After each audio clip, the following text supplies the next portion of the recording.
Good morning. I would like to call our meeting to order.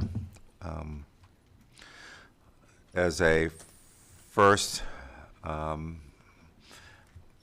matter of business, I think it's appropriate for us to begin our meeting with a moment of silence for the tragedy at the bridge and for the victims, the families of the victims, and the first responders that are on scene. So if you would just join me in a moment of silence.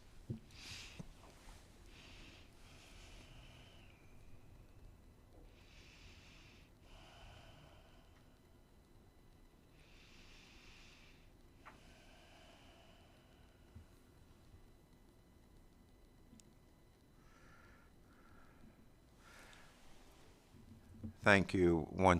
If we would all just keep them in our thoughts and prayers as people have to grapple with what has happened. Mr. Dunklow, good morning. You're filling in for Mr. Schoen. Do we have quorum? Good morning, we do. Good. I'll ask everyone to join me in a pledge of allegiance to the American flag.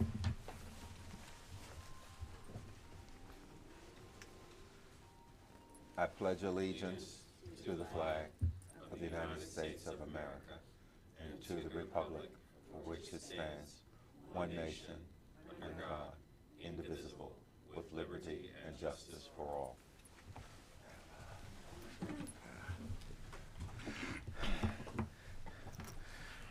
I think we're going to suggested that we make an emergency update to our governance manual. We have 3 members who are not here. They chose to be on family vacation during spring break rather than be here with us. Questionable, so we're going to update our manual and reflect to the people. No, they did the right thing. If you have a choice to be able to spend time with family during spring break, do that. And they were able to give us input and the like, so we're fine. As you know, our meetings are recorded, and the public can access our meetings on our website, the State Board website, with our streaming vendor, Town Hall Streams, and on YouTube. Members of the public that would like to provide public comment can do so virtually or in person. Zoom is our platform. If for any reason you encounter problems with Zoom, we ask you to come back in audio, and we'll hear you that way. The meeting videos, agenda, and materials, as you know, are posted online. You know, as we move into our public comment period, we will call upon our guests in the order in which they registered. We'll start with our virtual guests, and then we'll come to our guests in the room. Want to remind everyone that you have 3 minutes, and we'll monitor that time. When your time expires, we ask you to just complete your sentence, but to make no further remarks. Please direct your comments to the entire board and not to an individual board member. Board members will not respond to your comments, but believe me, we do take those comments under advisement. If you have any material or documents, whatever you'd like for the board to see, please provide those to Mr. Hands, and he will make sure that we receive those materials. Now, turning to our virtual guests, we'll start with Mr. Boyko. Yes. Good morning, members of the Maryland State Department of Education. My name is Peter Boyko, and I'm a sophomore at Northwest High School in Montgomery County. I am very excited to have this opportunity to testify. Today, I want to bring to your attention the challenges surrounding graduation requirements, especially for students who are English learners, also known as ELs. As you're all aware, students want to be ready for life after high school, but most do not know what career pathway they want to pursue. With the barrier of graduation requirements, the first couple years of high school provide little to no opportunity for students to take classes that actually interest them. Not to mention the challenging requirement for ELs to take 2 years of a world language when they're just beginning to learn how to speak English. After talking with many students, I have a few recommendations. For an average high school student, graduation requirements can already be a lot to manage. But for a student who is still struggling to become proficient in English, that can be a nightmare. Data from the Blueprint for Maryland's Future English Learner Workgroup in 2022 found that only 61% of ELs during the 2020 to 2021 school year graduated, much lower than their English speaking peers who graduated at a rate of almost 90%. We need to ensure that we are supporting and uplifting our ELs. But how can we do that when they are forced to learn two different languages at the same time? All EL students in middle and high school should not be required to take a world language. However, if they do wish to take one, it should instead count towards their elective credit. Other graduation requirements I want to quickly bring up include technology, health, and the possibility of financial literacy. Beginning with tech. Computer science is a challenging subject to grasp, especially if you don't see a future in becoming a software engineer or computer programmer. The current tech classes we have in place should qualify under the elective requirement, and the tech requirement as a whole should be removed.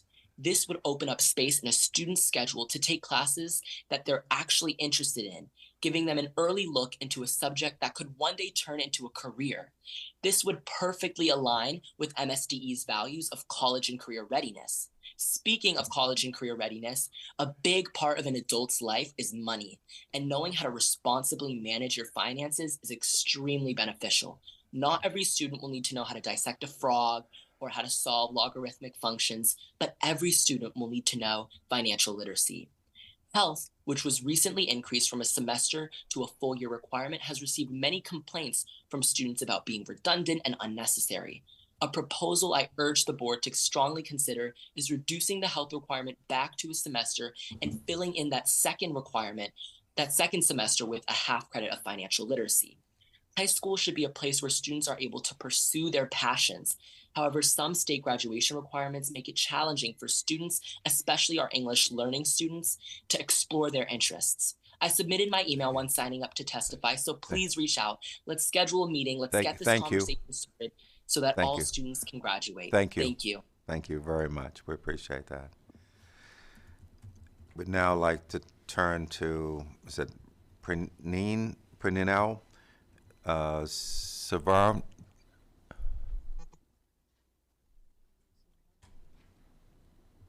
Savarna? Not there? Okay. Ms. Saroff? Just a moment. Good morning. How are you doing? I'm doing fine considering what's going on in my area of Baltimore. Yes. Please, well, welcome. Thank you. It's a little surreal to wake up in the morning and find out that a major fixture in your area has disappeared. So Understood. Absolutely.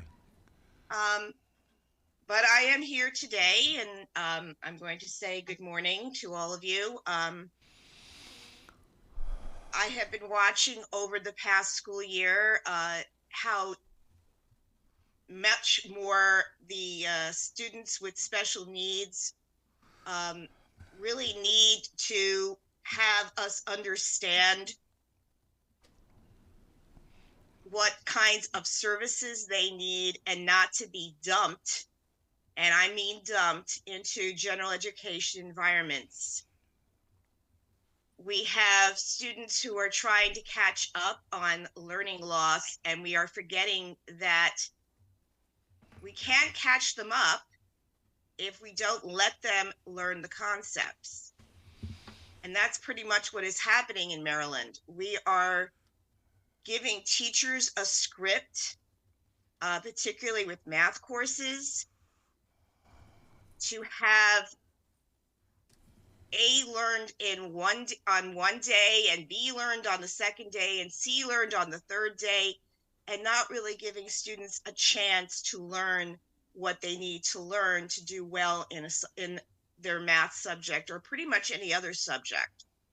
I see the pace of various classes in multiple school systems sped up, and children without disabilities are having difficulty keeping up. Gifted students are having difficulty keeping up.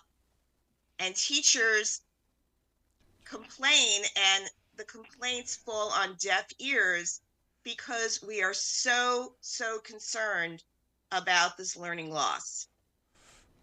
We have to take a step back and look at how this is going so that we can really properly educate our students before we walk them out the door unprepared for the world. I have clients who are currently getting ready to graduate, and they're scared because they don't know all the things that they know they need to know because the curriculum is moving too fast for them to grasp it. I have clients who are dealing with mental health issues because they are so stressed out with the pace that they are being required to go in each of their classes. And then they have, on top of that, their disabilities, which are also creating a concern because they're in general ed, because they're not disabled enough, quote unquote, to go into a more restrictive environment. This is a mess. And as a person, thank you very much again. We appreciate you. You're welcome. Speaking with us this morning. I'd like to recognize Mr. Comier. Good morning. Welcome, sir. How are you? We're getting there, Coach. Good morning, President Crawford and members of the Maryland Board of Education. My name is Joseph Cormier, and I am a concerned parent of 2 students in Calvert County, but I'm also a proud union member of CASE, the Calvert Association of Educational Support Staff, and the chairperson for Calvert CCAC, the Special Education Citizens Advisory Committee. I'm grateful for the opportunity to address you today, and I wish to clarify that my views here are entirely my own. Mr. President, I come before you today with deep concerns regarding the state aid provided to local governments for public schools. While I wholeheartedly support the blueprint for Maryland's future and firmly believe that investing in our schools is the most effective way to invest in our future, I express my reservations about the current funding formula. A spark can ignite a flame, yet still remain aglow. And while this formula does offer much needed assistance to many counties, it is disastrous for Calvert County, who's facing a loss of $22 million, an almost 15% cut in per pupil funding. And our neighbors in St. Mary's are similarly affected with a loss as well. In a year when the AIB expects LEAs to implement $60,000 minimums and create a competitive career ladder for educators, while saying nothing for support staff, meanwhile, other counties are witnessing increases of 45 to 50 million. I acknowledge the existing inequities in public education across our state, and I must emphasize that expecting Calvert County parents and guardians to absorb a $22 million cut with only 3 months' notice before the county budget is due is both impractical and unsustainable. I implore you to collaborate with your counterparts at the state legislature to allocate the necessary funds back to Calvert County, St. Mary's, and others in the BRFA, the Budget Reconciliation and Financial Act. It's imperative that each student receives the support they require to thrive academically. As a passionate advocate for special education and a parent of a student with an IEP for the past decade, I'm deeply concerned that Calvert County stands to lose vital resources, including our special educators, support staff, speech language pathologists, occupational therapists, nurses, social workers, and more. Invaluable contributions of educational support staff cannot be overlooked as well. It's crucial that these individuals are provided with a living wage, health care, and workplace protections. While I agree that our public schools must strive to do more to provide additional staff and resources to address educational disparities, it's essential to recognize that every county requires adequate support. The $22 million cut to Calvert County is nothing short of disastrous and ruinous, and it's incumbent upon us to rectify that situation promptly. Thank you for your attention and consideration. I appreciate all the hard work that you guys do up there, and thank you, Mr. Greer, for being the parent member of the State Board of Education and always advocating for us. Please reach out if there's anything that CCAC or CESAC can do for this thing. It's all about the kids. It's all about the parents and our teachers and our support staff. Union strong. Thank you so much. Thank you very much. We appreciate your comments. Thank you. At this time, we'd like to recognize Ms. Brennan. Morning. Good morning. How are you doing? I'm good. How are you today? Doing well, thank you. Thank you for having me here today. My name is Trish Brennan-Gack, and I'm the Executive Director of Maryland Reads. I'm here today to announce the release of our inaugural publication, The State of Reading in Maryland 2024, The Silent Crisis of Our 10-Year Decline. This report highlights the data we examined that revealed a reading crisis that has been unfolding in our state for the last 10 years. We found that most Marylanders are unaware of how bad reading proficiency in our state has declined. In fact, a rate of change analysis by Watershed Advisors shows that we are winning the race to the bottom. However, in recent years, state and local leaders, as well as stakeholders, began to understand this problem and started taking action, and we highlight this in our report as well. However, there's much more work to be done. While much of the conversation around reading, improving reading, focuses on reading instruction and embracing the science of reading, schools cannot solve this problem on their own. Through the work we conducted in creating this report, we found that we need to build thriving reading ecosystems in our counties and in our state. We want to thank the State Board for adopting the reading resolution in January. And on our website, marylandreads.org, we are inviting individuals and organizations to endorse this resolution. What I would like to point out today is that the reading resolution sets a goal for Maryland to rank in the top 10 states by 2027. We currently rank 40th in the nation with respect to fourth grade reading, and our proficiency rate is 31%. However, when you examine the proficiency rates of the current top 10 states, those proficiency rates range from 34% to 50%, which means that in the top education system in our country, 50% of students cannot read proficiently. So we need to ask ourselves the hard question, can we do better? I believe that we are at a moment in time where Maryland can do better. Our report contains a 7-part action plan to identify actions we all can take to work together to address this crisis. One part of that plan focuses on leadership, and I'm so pleased the Maryland Principals Association will be presenting today. They have an important role to play, and we look forward to working with them in the future. Finally, I want to emphasize the critical role of stakeholder engagement. It is our network of experts, practitioners, and community leaders who inform the development of the recommendations in our action plan. One question they raised was an interest in more transparency around stakeholder engagement with MSD and the AIB. We look forward to working with these organizations and working with you to help highlight the opportunities where the public can engage in this important work. I appreciate the opportunity to share this with you today, and I look forward to future conversations. Thank you so much for having me.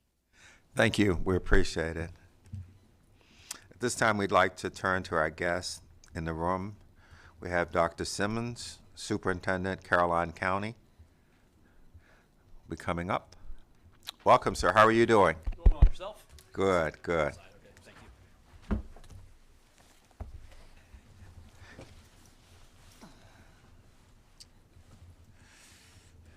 Yes, please. Good morning, President Crawford, Vice President Michael, Dr. Wright, and members of the State Board. My name is Derek Simmons, and I'm the proud superintendent of Caroline County Public Schools. I'm also here to represent my 23 PZAM colleagues and demonstrate our resolve and commitment to Maryland's 900,000 public school students and families. To borrow Mr. Crawford's words at last month's joint meeting with the AIB, we are all in and share this board's commitment to meeting and exceeding the goals of the blueprint. I also want to echo Mr. Crawford's sentiment and comments that as a public education family, we will figure this out together.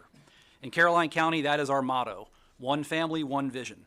When we can all work as a family, there is nothing we cannot accomplish, and working in honest collaboration is essential to our success. As we enter the third year of Blueprint implementation, perhaps it is the history teacher in me, but I think it's important that we revisit the context around the passage of the Blueprint. This landmark legislation was passed in 2020 during the shortest session of the Maryland General Assembly since World War II. The pandemic caused the session to adjourn with roughly a month of deliberative time on the books. Regardless, the legislation was successful through tremendous effort by the General Assembly and many stakeholders. In a recent discussion with one of the architects of the blueprint, it was shared that they knew there were going to be things that needed to be fixed legislatively. It was a large piece of legislation, and you can't forecast out every part of it with precision. I think it's important to reflect upon this history and that important statement as we judge the current implementation of the blueprint and contemplate improvements and adjustments moving forward. I thank the board, Dr. Wright, and the AIB for last week's response to the February 5th letter from BZAM, articulating some CCR funding concerns and efforts to clarify important implementation questions. With regards to some of our concerns around CCR funding, according to the statute, beginning in this last school year, systems shall provide all students who meet the CCR standard access to the post-CCR pathways at no cost, including early college prep programs and the ability to earn an AA or 60 credits, and also access to a robust set of CTE programs. However, in conjunction with other provisions in the statute, the interpretation and directives from the Department and the AIB have been that all students have these options, not just those who have met the CCR standards. While we do not want to limit opportunities for any students to pursue their academic and career interests, we have limited budgets that need to be managed responsibly, and this current interpretation is completely antithetic to that principle. Statewide, the number of dual enrollment students has grown exponentially. In Caroline County, we have doubled our enrollment, but that has increased our cost by 984%, while only recouping about 75% of the needed funds. In addition, this does not include our cost for AP exams or the costs associated with CTE licensing or certificates. According to an unofficial BZAM survey, many other systems have seen a doubling in enrollment, Harford, Howard, Kent, and Worcester to name a few.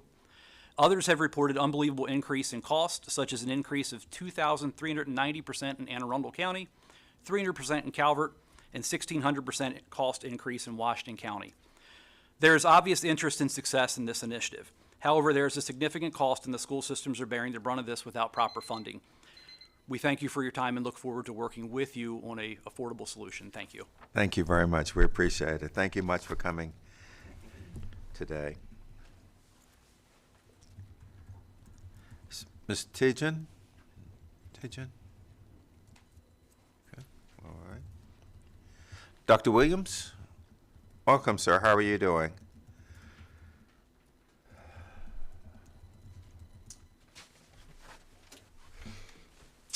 Good morning, President Carford, Morning. Vice President Michael, members of the State Board, Interim State Superintendent Wright, and MSDE leadership and staff. I am Darrell Williams, Professor of Practice in the School of Education and Urban Studies at Morgan State University. The mission of the School of Education and Urban Studies is to prepare a culturally and ethnically diverse student body to serve with distinction in the field of education and urban studies. We prepare our students to be effective educators in our school systems, and we prepare aspiring leaders to lead our schools and school communities through an equity-centered lens. A part of MSDE's strategic plan and the Blueprint for Maryland's Future focus on elevating the teaching profession. And there needs to be continued emphasis on higher pay, better training, and stronger recruitment efforts. However, human capital continues to be the biggest issue, and money can't help with that problem. But recruiting, training, and retaining high-quality teachers and staff has to be the primary focus. So we at Morgan State University are poised to, one, enroll our future teachers and leaders either through our undergraduate or graduate programs. Two, partner with our local school systems to support those conditional teachers with acquiring the necessary courses and skills to become certified through an induction program, and prepare our aspiring leaders to be equity-centered assistant principals and principals. Three, recruit high school students to consider the field of education and attract teacher talent in high-need schools in specialized fields like STEM subjects and special education. We want to strengthen our teacher pipeline from high school to Morgan and then to our local school systems through our campus visits, open houses, our professional development schools in the counties, and NC, the National Center for the Elimination of Educational Disparities. Four, we want to prepare our students to become effective teachers by teaching the science of reading culturally responsive pedagogy, understanding the social, emotional, and psychological well-being of urban students, and the need to partner with our families and communities. And finally, number 5, we prepare our aspiring leaders to support and lead schools and school communities as equity-centered leaders. We look forward to our continued partnership and collaboration with Interim State Superintendent Dr. Wright and her staff as we work together to improve these conditions for our aspiring teachers and leaders. We need to reclaim the respect and status of our teachers, educators, and school leaders. Thank you. Thank you very much. Dr. Singh? Okay. Mr. Jones?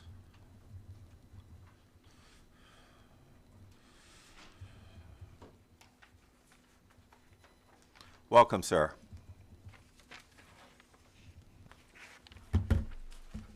Good morning, Mr. Chairman, Morning. Vice Chairman, members of the board. Yes, sir. Student Thornell Jones, President of World Class Grads. We're focused totally on the success of the blueprint.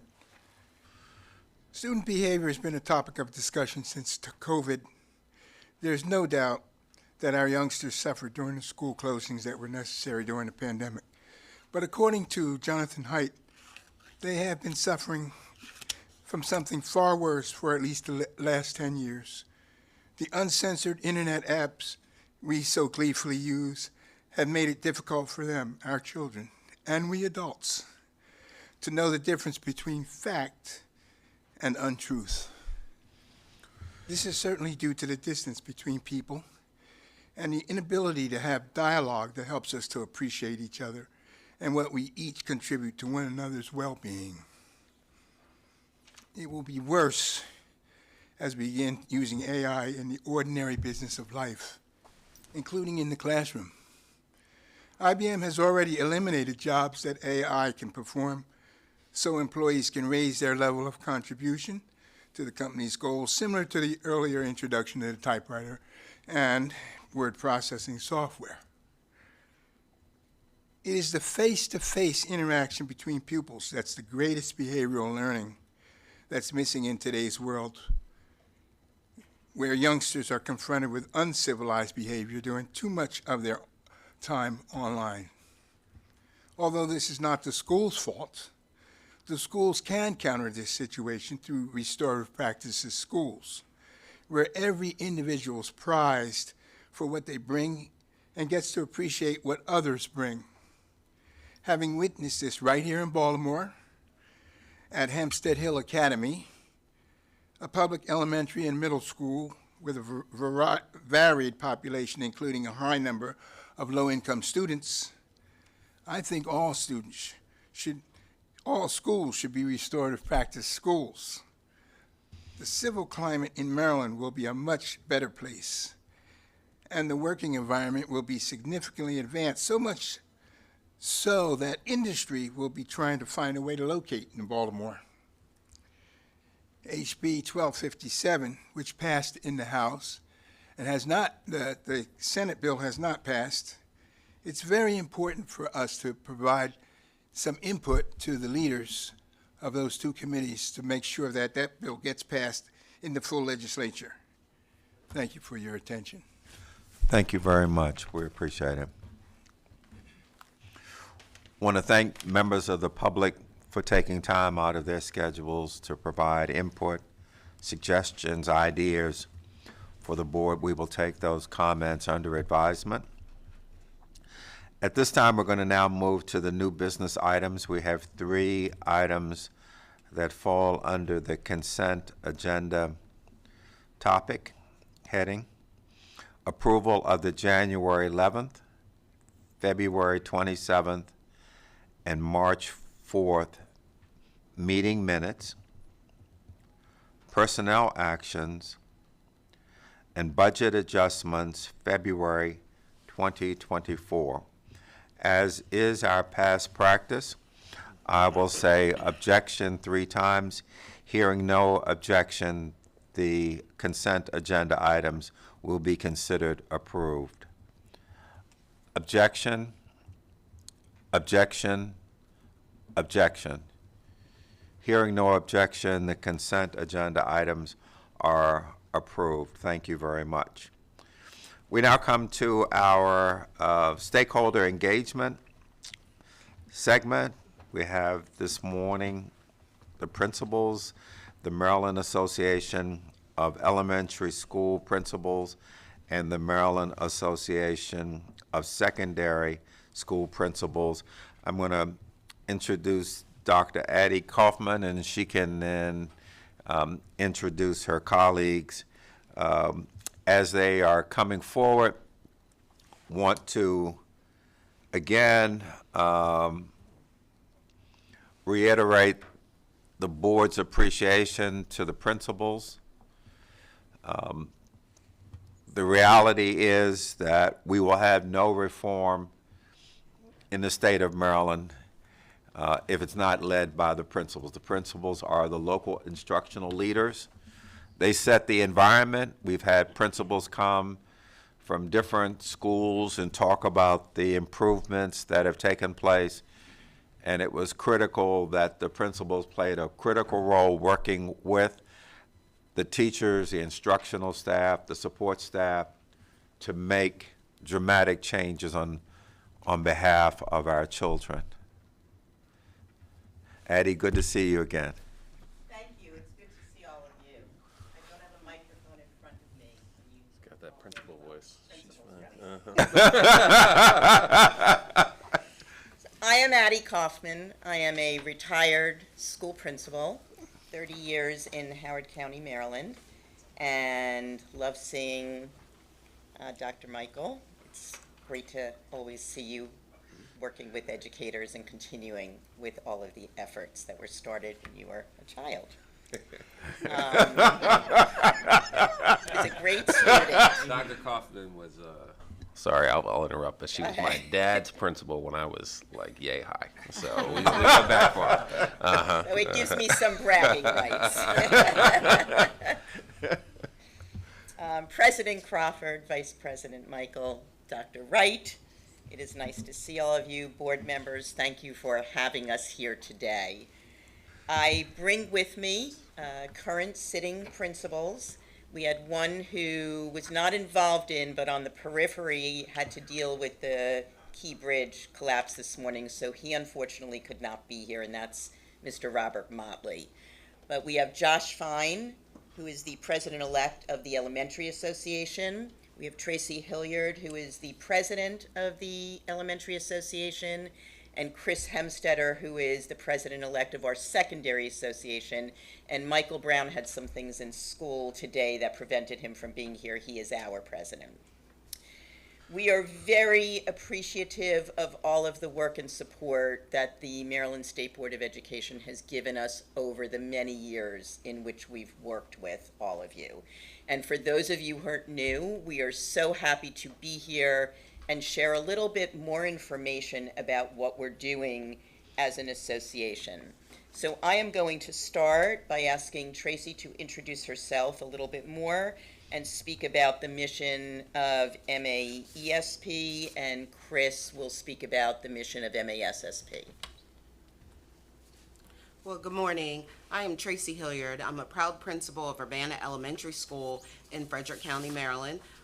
In addition to being the president of MESP, I'm looking forward, my term's almost over, for Josh to be taking over after. I understand that very well.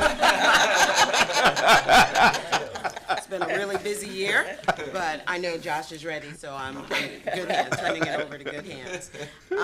Our MESP is a professional organization, and we support well over 600 elementary school leaders that are spread throughout our 24 school systems in the state.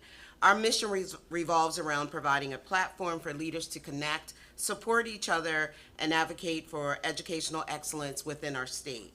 We aim to enhance the leadership skills of our members while fostering a sense of community and collaboration, which you can see with us here today, MESP and MASSP that are here today. We do not involve our membership in negotiations or collaborate with the local administrative associations around the state.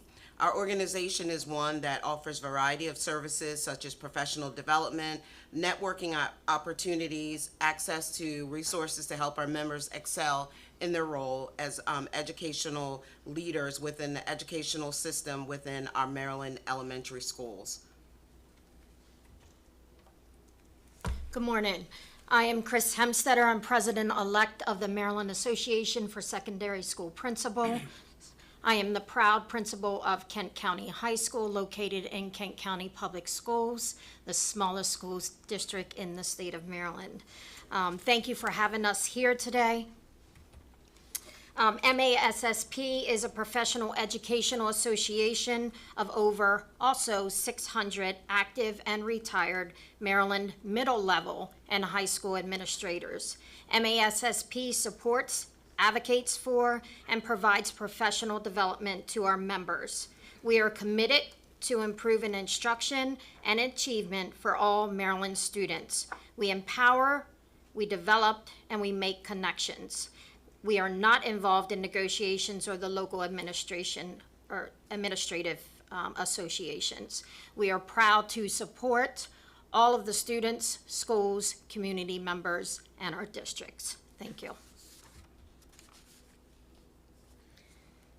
MAESP and MASSP, as you can see, we're two separate organizations working together, pre-K through 12. So there is a lot of networking and collaboration, and we fall under the umbrella of two national associations, the National Association of Elementary School Principals and then the one for secondary school principals. And this year we are very excited to say that we are holding, not we, the national associations are holding the first pre-K through 12 conference for school leaders around the country in Nashville, Tennessee. It is called United because we are truly united as school leaders from the kindergarteners and pre-K through 12th grade and graduation. One of the things you've heard about today, you've heard about the blueprint. We are in full support of the blueprint and look for ways to educate our members on that. And you've heard about the teacher and principal pipeline. And in as much as we all have great concern about the teacher pipeline, because all of the principals are working with the recruitment and retention of wonderful teachers, we are also very concerned, based on research done at the national level and here in Maryland, on the principal pipeline. So to that end, 2 years ago, we began what we call our Maryland Next Level Leaders Academy. And behind me, we have Susan Holliday, Janine Hildreth, and Tiara Booker-Dwyer. Some of those folks I know you are familiar with over time. They are working in collaboration with us through a grant from the U.S. Department of Education and Region 4 Comprehensive Center. And this is our second year where we have run an academy for aspiring assistant principals and aspiring principals. We had to turn 30 people down this past year because we had more than we could afford to fund. And this is the second year. The promotion rate for assistant principals and principals is quite high. We're very proud of our promotion rate. We work closely with the superintendent's organization, so they know about our folks. They know which folks in their district are part of our academy, and it's very highly regarded. It's a program for which we hold great pride. Unfortunately, we don't yet have funding for next year, so one of the things we will be doing is working with MSDE in hopes that we can collaborate to continue this program, because we are in need of future school leaders, and this is one terrific way to ensure that that occurs. We are also collaborating very closely with the AIB. I work directly with Rachel Heiss. She has been to all of our conferences, held workshops, and now we are getting ready to hold workshops regionally, 4 regions in the state, to inform our school leaders of the impact from the AIB on them and their schools, talk about the career ladder, CTE, early childhood, etc. So we are very enmeshed in the inner workings of education in the state of Maryland, And we work very collaboratively with teachers, with superintendents, and with the Maryland Association of Boards of Education. And we are also on many of the committees supported through MSDE and appreciate the continued support and the fact that folks are asking for principals to sit on those committees. We were also able to, this past March 13th, if you take a look at the picture that is on the PowerPoint, over 400 principals and educational leaders from across the country went to Capitol Hill advocating for vital issues like mental health support, education funding, and tackling the chronic absenteeism. We are making a difference together. We conducted over 300 meetings with congressional offices on that day. We were all here on that day. We were able to tell the stories of what is happening in our schools on a daily basis. So I'm going to turn it over to Josh so he can talk a little bit more about that day. Is my mic on? Oh, yeah. There we go. Hi, good morning, everyone. My name is Joshua Fine. I'm the president-elect of MAESP and the proud principal of Flower Hill Elementary School in Gaithersburg, Maryland. Nice to see everyone this morning. As my colleague said, all of us in the elected boards of MAESP and MASSP all attended the National School Leadership Conference, where we met with legislative aides and members. Senator Cardin, Representative Raskin met with us to discuss vital issues that are in the federal budget and under consideration that will affect education. These include issues around, as we've heard earlier today, recruitment and retainment of high-quality teachers, principals, paraprofessionals, and mental health professionals. It includes our student mental health crisis and making sure that there are funds to deliver for our students, and to ensure that Title I, Title II is fully funded by the government. Okay, in addition, we also have an annual school leaders conference, and this is really that collaboration we spoke of earlier that Addie spoke of about NESP and NASSP being united this year. Well, we can say we were one up because we did it this year, and we're going to do it again next year, where we're going to be collaborating again with our annual school leaders conference in Ocean City. And we're excited because, again, we're going to solicit proposals from our membership. So we're asking for relevant strands instead of us trying to think about what they want to know. We're going to make sure that we have relevant strands for them to choose from. So when we're looking at our presenters, we're making sure that they're addressing those pressing issues and interests of our school leaders. Some of those topics will include, again, data-informed leadership, collaborative leadership, diversity, mental health, school safety, and of course the blueprint. But those are areas that we want to address to make sure that we're helping with building that pipeline of our teachers that will be a part of that, and also building that leadership capacity for our current principals and assistant principals, so we stay current, we can network and collaborate, and again, be united as we're looking at our state and national organizations to be united together. So we're excited about featuring that again for all of our leaders in the state of Maryland. We also hold an assistant principals conference each year, and we were very fortunate to have Dr. Wright come and speak as the keynote speaker for that conference. Our assistant principals were very, very excited. We even got them to come down front if they wanted to and take a selfie. Really, really impressed and excited. And we will continue to hold that assistant principals conference each year. And this year we were also holding a Women in Leadership conference next month. And again, Dr. Wright was going to be part of a panel discussion, and unfortunately, due to unforeseen circumstances, we had to cancel that or really postpone that until next year. And finally, we are also a member of CSUM. MSDE is a member of CSUM. Many of your organizations that are represented throughout the state are members of CSUM.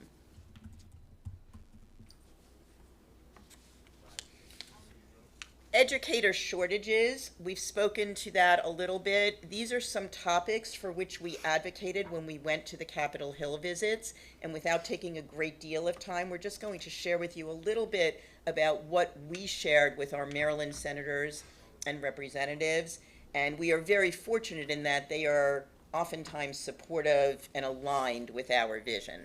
So we did discuss the things we just shared with you about the educator and principal pipeline. I think the day we were there, we talked about mental health, wellness, and safety. And it was always good to come in with a short story to let them know this is what we're living on a daily basis with many of our students in our schools and also our staff. We seem to overlook our staff at times, that they come with the same challenges and have those mental health concerns that our students have. But we need to prioritize those and make sure that we are having the resources we need within our school to help support the principal, to support our students, and also to support our staff. And sometimes we have to reach out and support our community because they're coming to us as well. But when we talk to our representatives, we were just asking again, we know funds run small, but to think about what can we do to have a professional in all of our buildings. Many of us are sharing those mental health partners with 5, 6, 7 buildings. So when there's an incident in your school, it's very difficult because we have to wait until they're finished at that school, or it could be an emergency at another school. So we were asking and advocating for a professional to be within all of our buildings, whether it's one professional in the building, a psychiatrist or psychologist, or some mental health provider to help us when there's trauma and different issues that come about within our buildings. Wellness is something we look for as well. We worry about that because if our staff isn't well, they're not going to be great teachers. And if we're not well, we're not going to be great leaders in our buildings. So we have to look at things that impact our scholars and teachers learning within their buildings. And we want to reaffirm our commitment to prioritizing wellness with our staffs. We shared our stories of, we have Wellness Wednesdays where staff can wear whatever they want. It may not seem a big deal to the general public, but to get to wear sweats or something on a Wednesday, still coming in doing your job, that means a lot to them because it's not about their clothing, it's about what they're doing with their students. So we're hoping those things, those Wellness Wednesdays and Movement Mondays, where there's a teacher that teaches yoga, so you can come after school and do that. So we're always thinking about those things, but again, funding does tie into some of those because we do have to pay. And then lastly, to think about that safe environment for everyone at our school. We know school safety is on the top of everybody's list, and we want to make sure that our principals are prepared and they have all the tools. And then to think about it, a lot of that pressure is on the principal's shoulders to make sure their staff and their students and community are protected each day. And we're hoping that those educational leaders will have your support and everyone's support in keeping schools safe, as safe as we can during our school day when they're with us. So those were some of the areas that we advocated for and talked to our representatives and senators to help support us, and certainly asking for your support as well.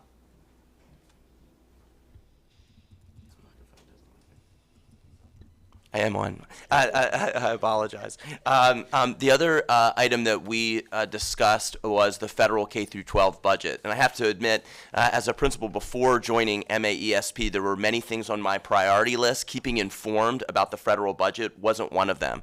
So one thing that we do and that we pride ourselves on is informing our members what is happening at the federal level and ensuring that they can advocate so that our voices are heard. Building that connection between the local school building and what's happening on Capitol Hill is very, very important for principals, and that's one thing both of our organizations do well. You may remember that Title I was threatened to be cut by almost 80%. We conducted an emailing campaign with our members to let Congress know how devastating that would be to our schools. Not only did that cut not happen, in just the latest short-term funding deal, we actually saw modest increases to Title I spending, which we also shared our appreciation for.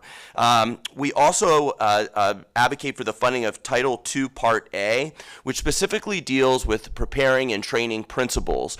Oftentimes, sometimes the principal or these other pieces of the school are left out of legislation unintentionally, and this really speaks to the principalship to ensure that we have high-quality principals at each of our schools. Before COVID, the principal turnover rate was about 6%. We know after COVID, it's around 16%, according to Education Week. So it's vital that the federal government continue to invest in high-quality principals and recruiting and retaining them. We also advocated for the Retain Act, which is currently in front of Congress, and it's one of those bills that's very broad. It would provide a tax credit not only for teachers, but for paraeducators, for mental health specialists, and for principals, anyone that worked in that Title I school. Again, one thing that we talked to the members about and legislative aides about is to know that there are many crucial pieces within a school building. A teacher is a big piece of that. Also, our paraeducators, our mental health specialists, and so our laws and legislations can't forget all those crucial moving parts. Finally, we advocated for Title IV Part A, which supports what my colleague just spoke about, that whole school well-roundedness, student mental health, and technology. MASSP and MAESP members also testified in support of the Senate Bill 598. We feel it is a necessity to have the voice of a principal on the Maryland State Board of Education. The bill has not made it to a vote yet, but we will continue to advocate and testify in support of the Senate bill. And I think there, Addie has an update on that. We are just asking, since we know nothing closes until April 8th, I believe it is, we're just asking for any support you can continue to give. We want you to know how much we appreciate your support of this bill, and we are still hoping that we can either encourage action or an appointment, but continue to advocate for placing a principal along with the parent, student, and teacher who are on the state board. That is the fourth leg of the chair, and I think would complete the very well-rounded perspectives of those who sit on the State Board of Education. So thank you, and if there's anything that you can do to support or help us, please let me know, and we will continue to reach out to all of you.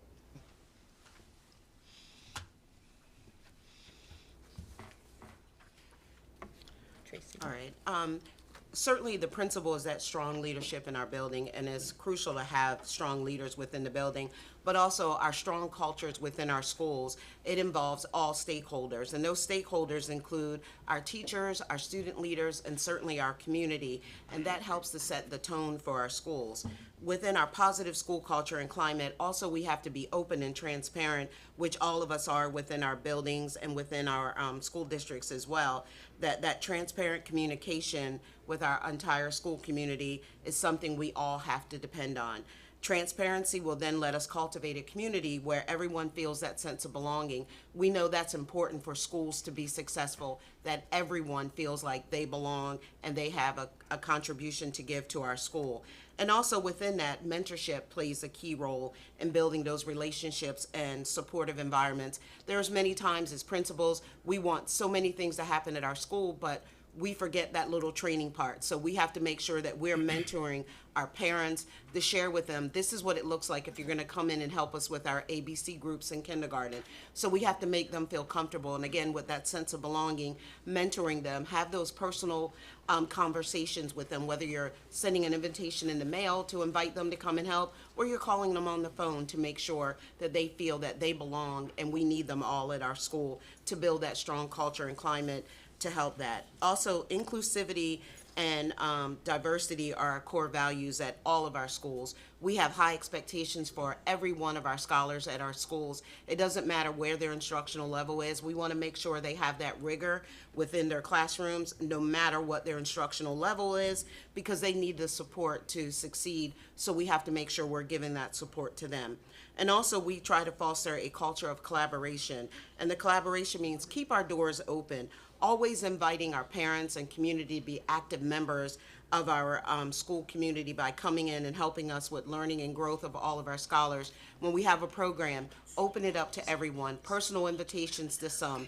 We know with the diversity within our schools, with times that there are struggles where parents feel, well, they didn't invite me personally, so maybe I shouldn't show up. We start to look at that data, and then we start to invite those parents to make sure, again, we're going to go back to that sense of belonging, that everyone is a part of our school and everyone needs to feel that they belong at our school, no matter where they attend school in the state of Maryland. And then again, as principals, we continue to build our school environment where every member feels valued, supported, and empowered to reach their full potential. And then that every member is our students, our teachers, and certainly our school community. We're going to go ahead and try to wrap things up so we can give you some time to ask us any questions, just so you know that we are leaders with a strong voice. We are boots on the ground. We are in the schools. We see what is going on. We are the voices of the students, especially at the high school level. We are the voices of the leaders. We are the voices of the school and our community. So we are asking to be invited to the table, to all of the tables, so that we can be part of the conversations, part of the collaboration, and part of the decision-making to support educational excellence and equity for all students. Next slide. So at this time, we'd like to know if you have any questions for us, or if you have any questions about the Next Level Leaders Academy. We do have folks with us, as I shared, but we are hoping that we offered you a little bit more insight into what we do as an organization who collaborates with all of the other educational organizations in the state to ensure that our leaders are well prepared for their jobs, remain current, and continue in their jobs with confidence and clarity. So with that, we'll open questions. Well, thank you very much. We really appreciate that. And again, we value the leadership, the contributions, and of the administrators, and want to thank you. Want to now just open the floor up for questions or comments from the board. We'll go with Ms. McCusker, then Dr. Getty. Dr. Michael, were you going to? Okay. Good morning. Thank you so much for the presentation and for being here. I am just going to give out a little shout out to your treasurer. Glenn Messier is the principal at my school, Linton Springs Elementary School, and he is a great thought partner to me and a great supporter of not only my work within the building, but also my work here at the State Board, giving me a great deal of latitude to be here and do what I need to do. I would like to hear a little bit more about your Next Level Academy and the types of things that you are offering the members of the Academy in order to help them be prepared leaders and come into school buildings ready to lead. Good morning, Morning. members of the Good to State see Board you. of Education. Good to see everyone. So with the Next Level Leadership Academy, what we have done is we work to fill the gap between university preparation and the actual duties of a principal. So what we do is the principals, they learn about budgeting, and we do an intense budget experience for the principal. And they have to make some critical decisions on, do you increase class sizes? Do you hire that parent liaison? And we run them through some actual scenarios. We give them application and interview prep, because we know that you could be a great principal, but you may struggle a bit in the application and interview phase. And so we do some intense preparation. They get one-on-one interview training as well from Miss Susan Holliday. We also go over instructional leadership, and we go over things such as, if I'm missing anything, you guys chime in. But we also go over things such as building your leadership brand, how to leverage social media to demonstrate who you are as a leader in a positive way. We go over everything from headshots to how to taglines. We do a whole thing, even using AI, and we've gone over some of the good and bad of artificial intelligence and how it could be used to elevate your leadership, and also some of the cautions with AI. So we really work to bridge that gap between the theory that's learned in higher ed and then those actual duties. And throughout the entire experience, it's a Saturday morning, and we have over 66 participants, 8 a.m. They're there every day from all across the state. Even from Garrett County, they drive in 8 a.m. They are on time, and we bring in principals from all across the state and assistant principals so that they can hear the real life roles and what's happening. And we're so happy that the MAESP and MASSP executive team, they're very instrumental in coming and talking to our aspiring leaders. Thank you so much. We also worked throughout with the PSEL standards, the Standards for Educational Leadership, as well as DEI, and we always use current scenarios and current problem-solving techniques to actually place them in situations where they are thinking as an assistant principal or a principal. So it's a tremendous preparation for the folks who are going through the interviews. And as I said, our success rate has been very high. Our attendees are moving onward and upward, and we're really proud of them and the program, and thank Region 4 for their collaboration with us.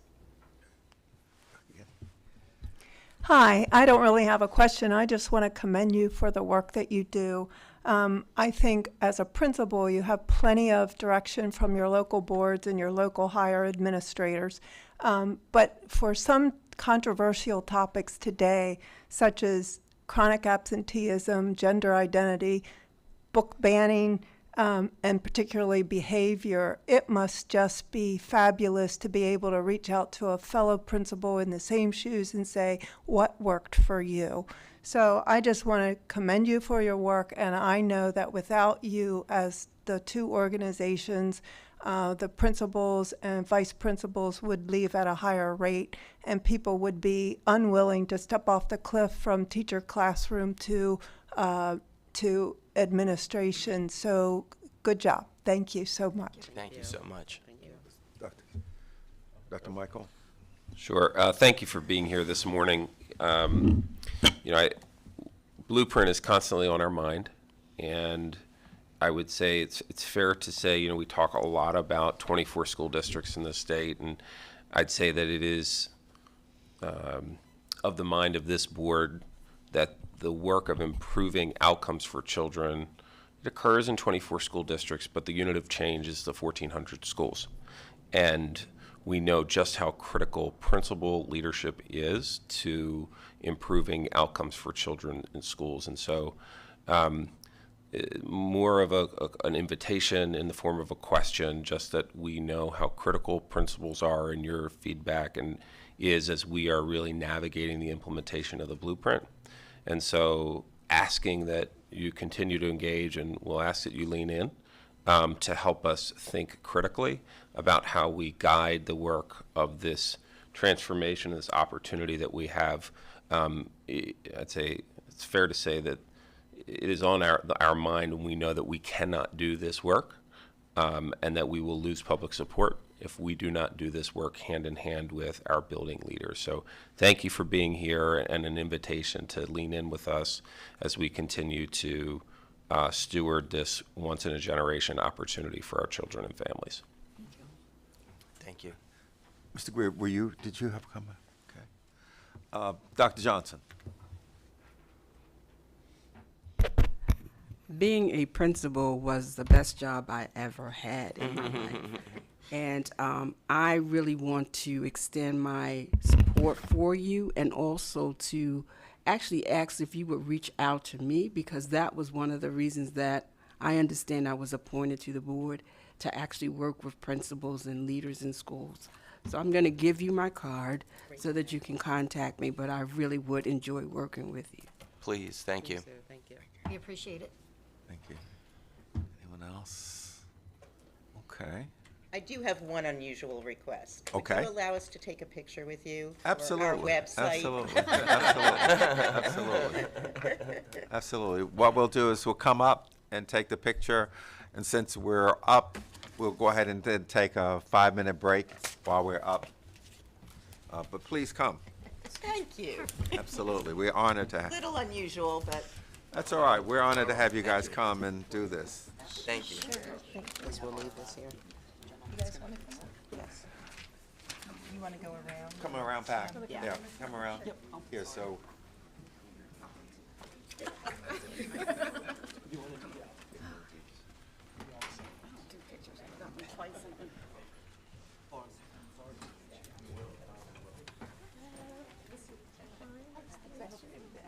Oh, no. Good to see you. Good to see you. Hey there. Good to see you See you. again. Yes, likewise. And I wanted to say also, if I was a principal, I would call you. All right, good morning, everyone. I know it's probably gonna.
Okay, we're now to the priorities portion of our agenda. We're going to turn to Dr. Wright to introduce our next topic, the 2023 cohort graduation data.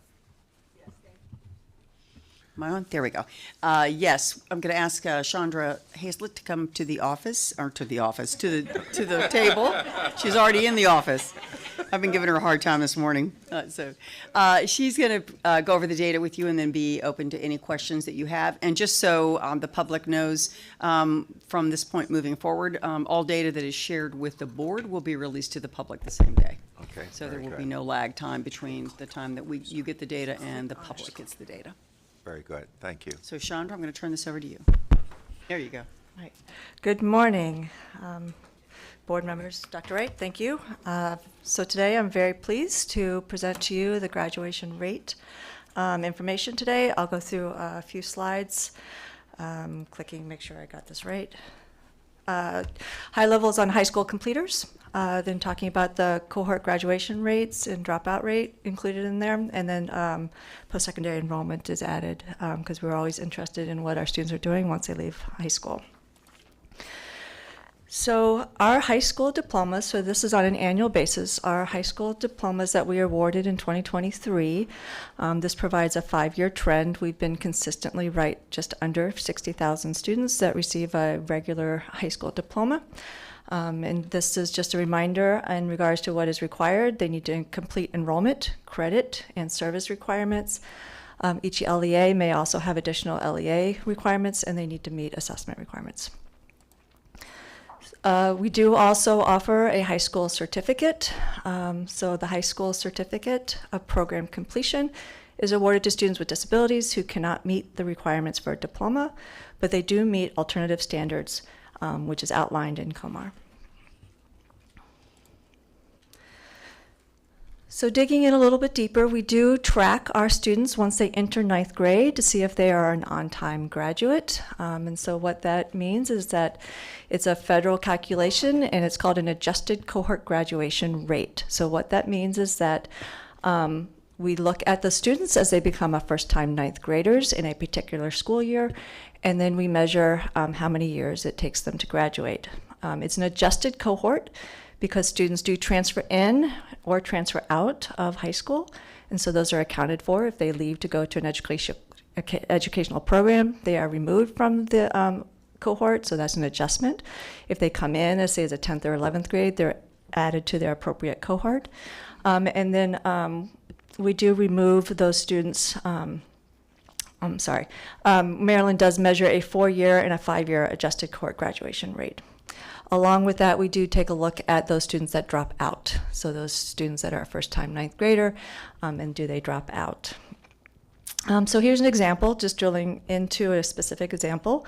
So for that class of 2022, 4-year adjusted cohort graduation, we had 67,000 plus students that were first-time 9th graders. And these were first-time 9th graders in that year of 2018, 2019, graduating in 4 years in 2022.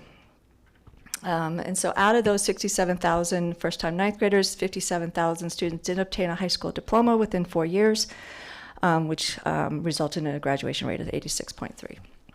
So moving on to 2023, what does it look like for our recent data point is for the class of 2023, we do have a cohort graduation rate of 85.8%. What you will notice is that is lower than our prior year. We tend to track compared to the national average. There's a lag to the national average, so one could almost expect that nationally we are there is a challenge in regards to the graduation rate. So we'll wait to see where we are continuing to track. Nationally. I do want to just highlight a little bit of context for these students. These 2023 graduates, they experienced cohort during their 9th grade year. So these are the ones where their school closed in March of their 9th grade year. They were virtual for their 10th grade year. And in their 11th grade year, there was a rise in chronic absenteeism and quarantining, which we have seen evident in our chronic absenteeism rate. So these students, we are still feeling the effects of the pandemic as we look at our graduation rates. We can look at this by student group. So what you will notice, the yellow is our current year, the blue is the prior year. So for the 23 school year, four-year cohort graduate rates, they were similar overall when you're looking at the student groups. Black African American students and economically disadvantaged students groups did see an increase for the 2023 rate. There is variability across local education agencies with a low of just under 71% to 95% or higher. So this provides a visual of the rates across our local education agencies. So some of our students do need that extra year to graduate, so Maryland does measure a 5-year cohort graduation rate. We did also see a decrease in our 5-year graduation rate in 2022, which is our most recently available data, of 88.2% as compared to the prior year. Looking across the student groups, you may not have gotten a slide on this, but it's very similar with most of the student groups seeing a decrease. Black African American students did see an increase in their 5-year, as well as students with disabilities saw an increase. We do measure the 4-year cohort dropout trend. And so and it does makes a little bit of sense when you're looking at a decrease in graduation rates. We did see an increase in the dropout rate. So these are students that left school and it was unknown whether they went to another educational program, so they were identified as a dropout. We were not able to remove them from that adjusted cohort rate. So in 2023, we had 9.8% of our students that dropped out. And I did highlight here to the right the demographics of this dropout cohort. And what you'll see is that 50% of the students dropping out were from the Hispanic Latino student group. So where do our students go? We do like to take a look at where our students enroll or go after our high school career. And what you will see is that we've been consistent since the pandemic of around 60%. We still have not returned to pre-pandemic, where 2/3 of our students enrolled in post-secondary enrollment within 12 months. Over to the right, you'll see the demographics, where 43% of our students that enrolled in post-secondary within a year were white, 30% were Black African American. So that gives you a snapshot of the students that are enrolling within 1 year after high school. So this was an overview of the cohort graduation rates. I did also want to highlight that we are publishing today by noon. So once noon comes around, you will be able to go onto the Maryland Report Card website, look at your school and LEA data, look at it by student group and gender. There is also data downloads that are available for folks that want to dig a little bit more into the data, like we do in my office. I did want to highlight post-secondary enrollment, for example. We do look at enrollment longer than 12 months, whether or not students are taking that gap year and enroll maybe a year later. We also have some other college readiness data in regards to whether or not students are prepared for post-secondary work, including SAT, AP, ACT data. And there's some other updates we've made to some materials on the report card website as well. And with that, I will turn it back over for questions. Thank you very much. This is very informative. The floor is now open for questions. Mr. Greer, and then Ms. McCusker. Thank you. This is good to look at. Appreciate the work. Also appreciate adding in the context on the additional data and demographics. As I look at it, as I look over it, it's the first time I've looked at it in this way, and I think it's striking to me just the disparity with the Hispanic population. I think we see the dropout rate as well as the graduation rate, the cohort graduation rate in both directions, or impacting that group. It's a growing group in Maryland, and so it started to bring up a lot of questions for me about what are we doing, what are we learning, and in what ways are we, specifically for my role, and we'll hear from the Free State PTA a little bit later, how are we connecting with parents and families in that way, and are we experiencing any struggles or wins in those areas, and what do those look like, and how can we learn from where it's being done really well, so that we can sort of begin to get ourselves back on track with all populations, obviously, but this population, which seems to be a little bit of an outlier. So I don't know if you have any thoughts there. It's more comment than anything, but if there's any promising practices, I'd love to chat about them. No programmatic comments, but I'm happy to talk about the data. It is helpful to kind of reflect on the population of our students in the high school. So the Hispanic Latino group runs about 20% for our high school students. So looking at the 50%, it is greater than the population of the high school. So I agree, yes. My question was similarly related. I looked at the same outlier statistic. Do we gather data when kids drop out and say why? Do we ask them why they're leaving?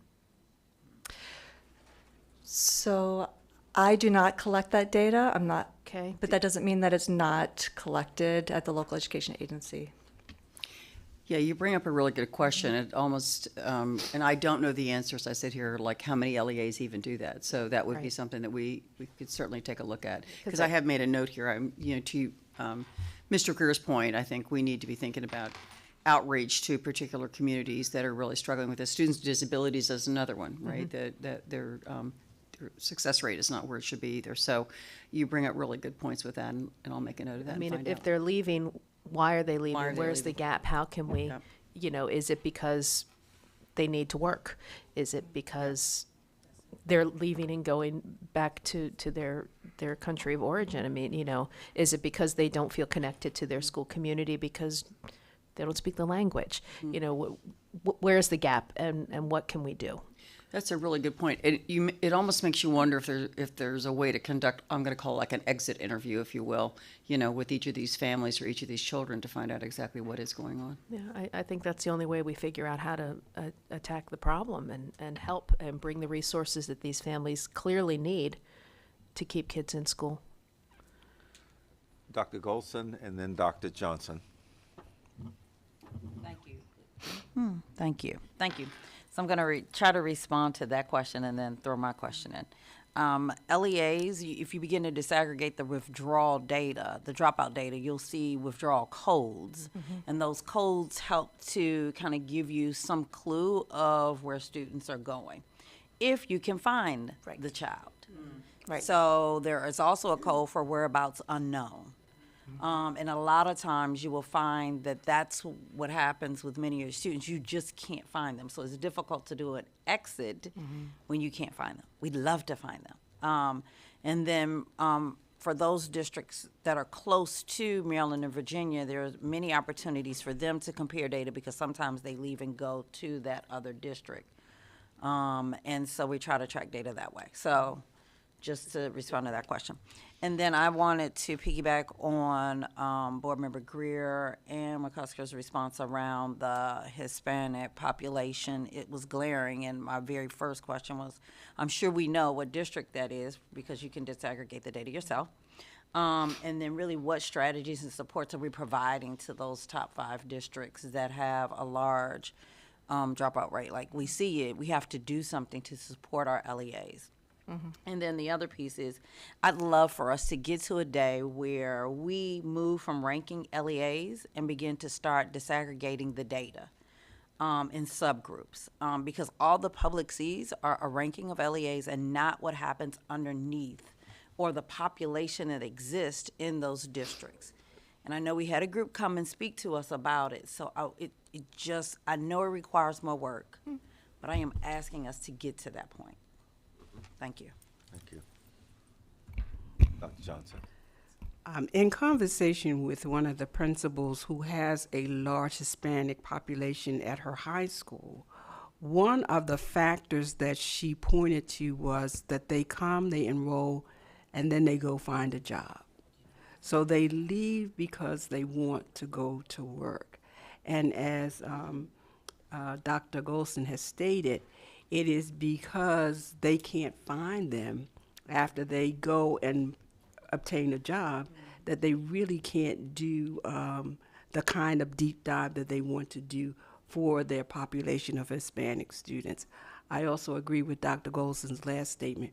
We should really look at how we're ranking things and do a deeper dive into the different categories that we're looking at, because all of the students belong to us.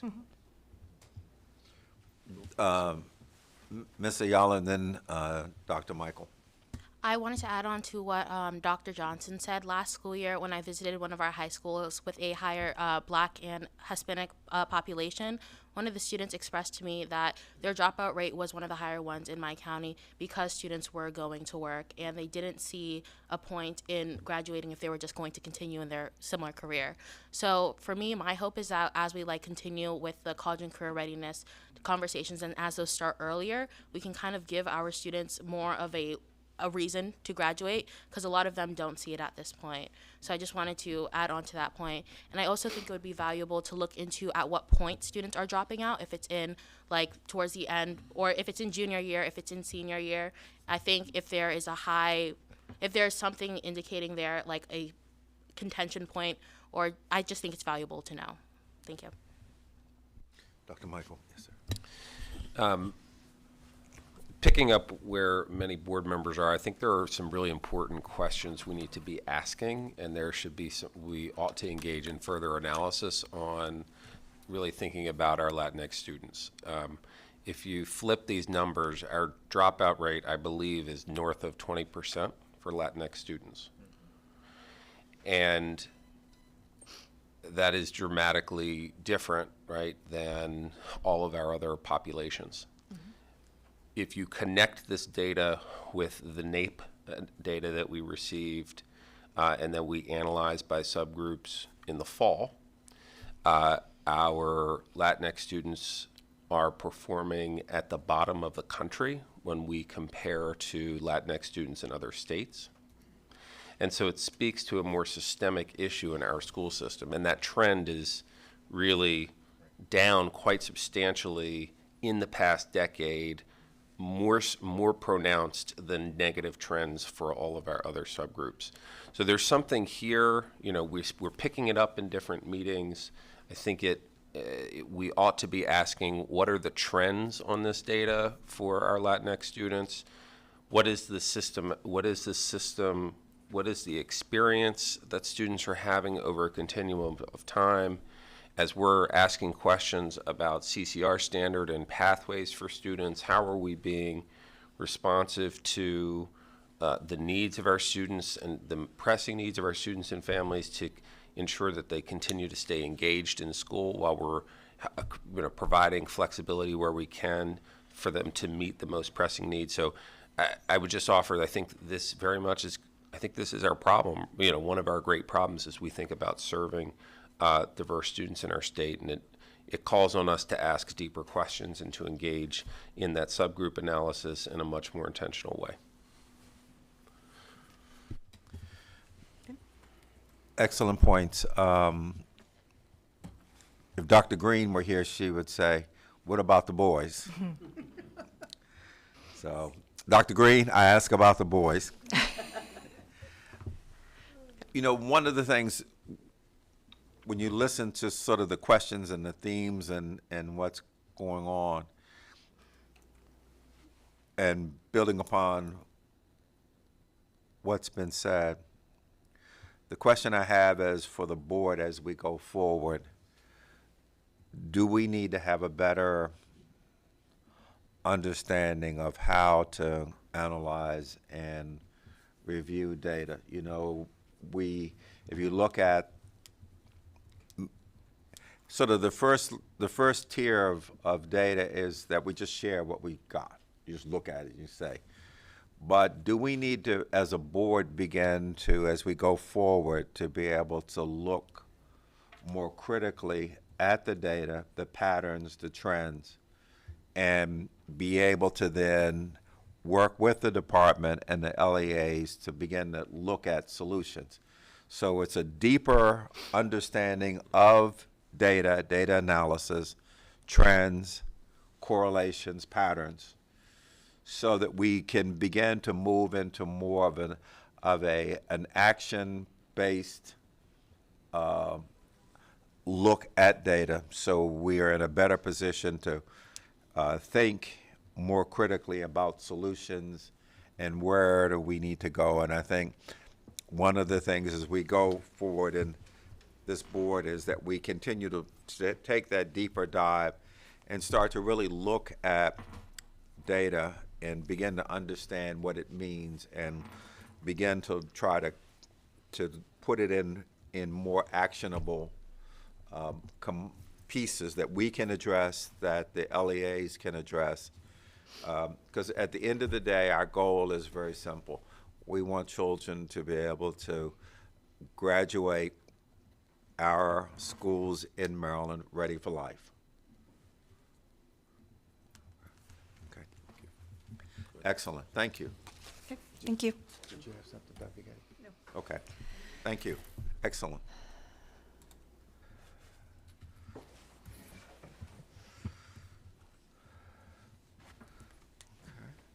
The next item is Dr. Wright's an information item,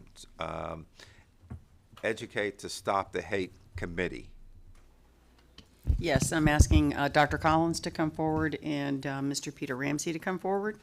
As you know, there was a bill that was submitted by this title, Educate to Stop the Hate, and this was related to a lot of concerns that were across the state regarding anti-Semitism and more broadly just negative interaction with children and adults, children to children, adults to adults. I mean, it's a broader issue than just, and I'm not minimizing that, an anti-Semitic issue. It's also a racial issue.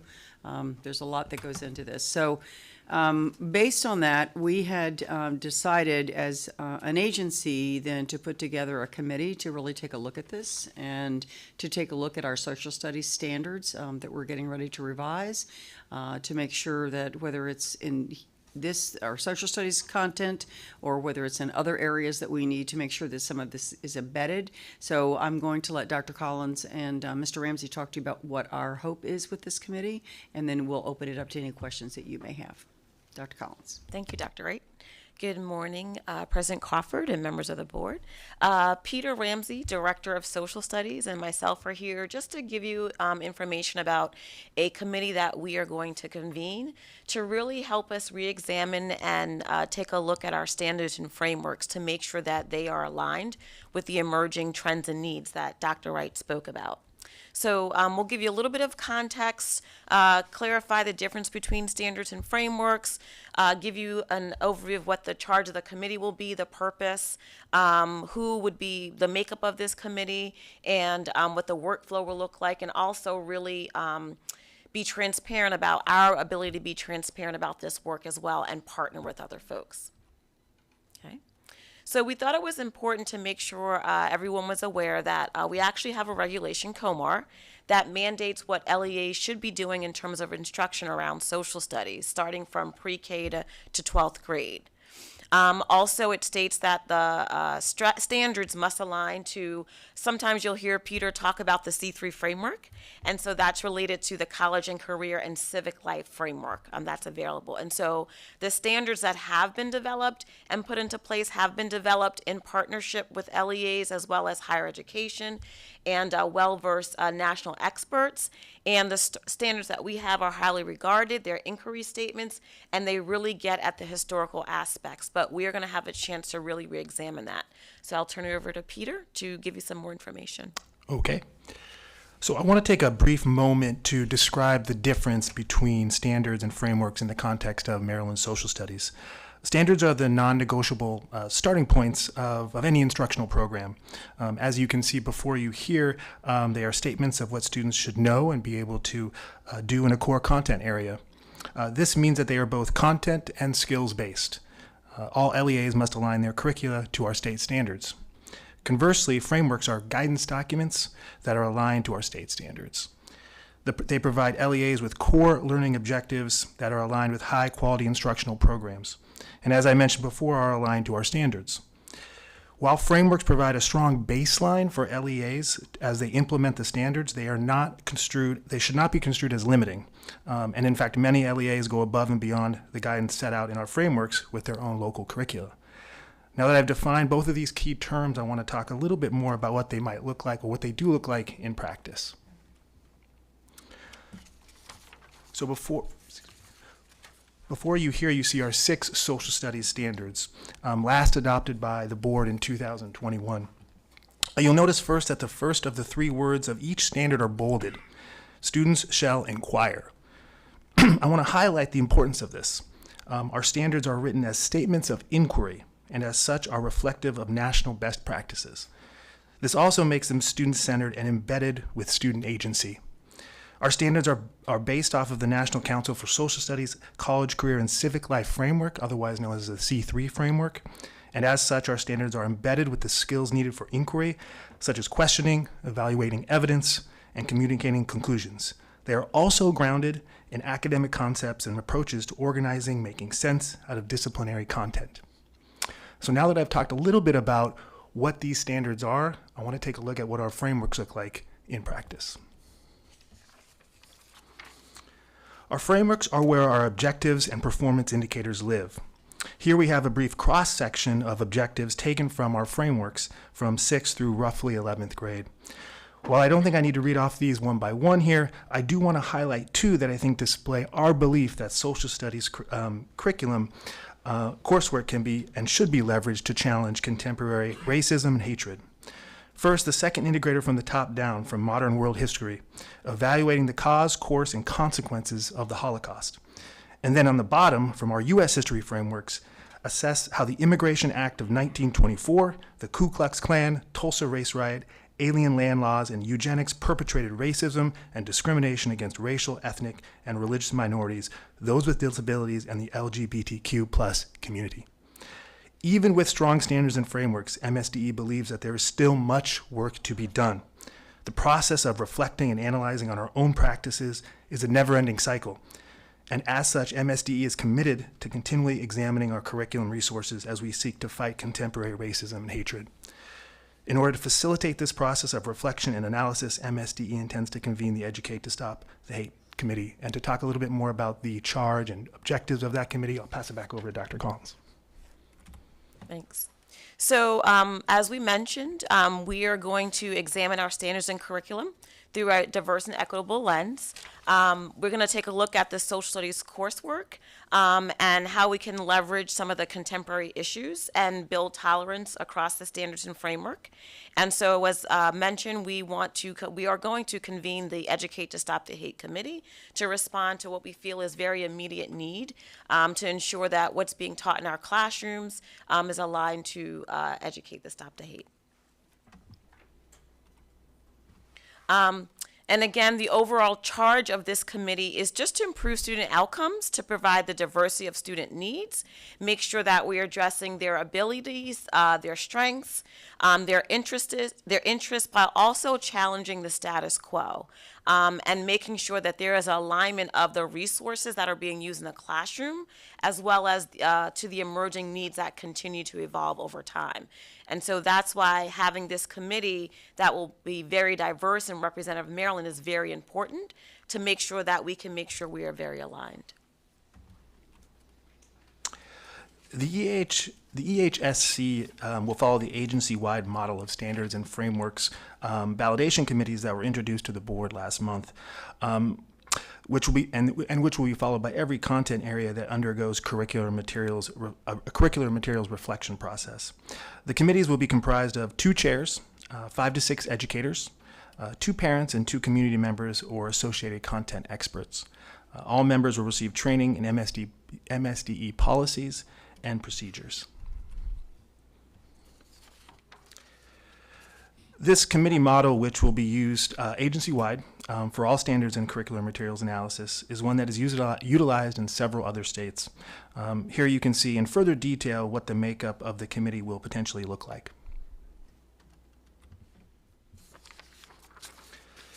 Here's a brief overview of the potential workflow of the EHSC or any content committee or what any content committee might look like. Please note the embedded 30-day public comment period and how there are regular touch points between the board and the committee. We are in the process of creating dates and timelines. Finally, I'd like to close by noting that the thrust of this effort is communication, transparency, empathy, and positive outcomes for all students. It is our belief that the EHSC can begin to build this sense of communication and understanding. As I mentioned earlier, the work of the committees will be ongoing and will be responsive as emergent needs arise. And with that, I'll pause and take questions. Thank you very much.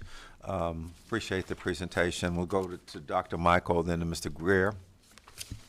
Thank you very much for Dr. Wright for your leadership in bringing this to us proactively. This is a matter that has been of concern for many citizens for quite some time, and optimistic that we'll be able to truly reflect and ensure that we meet the moment through the work here. One of the things that I want to raise for the board, and then there'll be a question here, at the beginning of the presentation we talk about standards and frameworks. This is important for us because standards are required, I believe, for for our locals, and frameworks are more guidance than they are required. When you look at our math standards, for instance, we have grade level expectations, all of the what happens in numbers and algebra, numbers and operations in algebra lives in standards in math, for instance, or literacy. But in the way the board has adopted the materials as of 2021, the grade level expectations in social studies live not in standards, but instead live in the frameworks.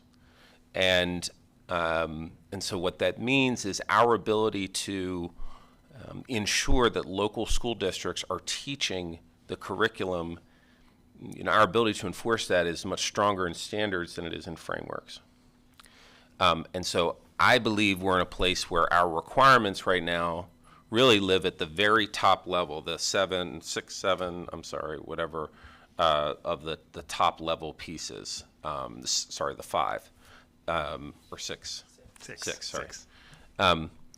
My question for you, Dr. Collins, and one of the questions I hope this committee will answer is recommendations and about where we feel like the grade level expectations within the broad content strands ought to live. Ought that live in framework, or ought it live in standard? And I'm hoping that that will be a part of this group because it has implications for our ability to ensure that local school districts are teaching what we're saying ought to be taught in these frameworks. So I hope you might respond to that question, where you're thinking now and how this group might take that up.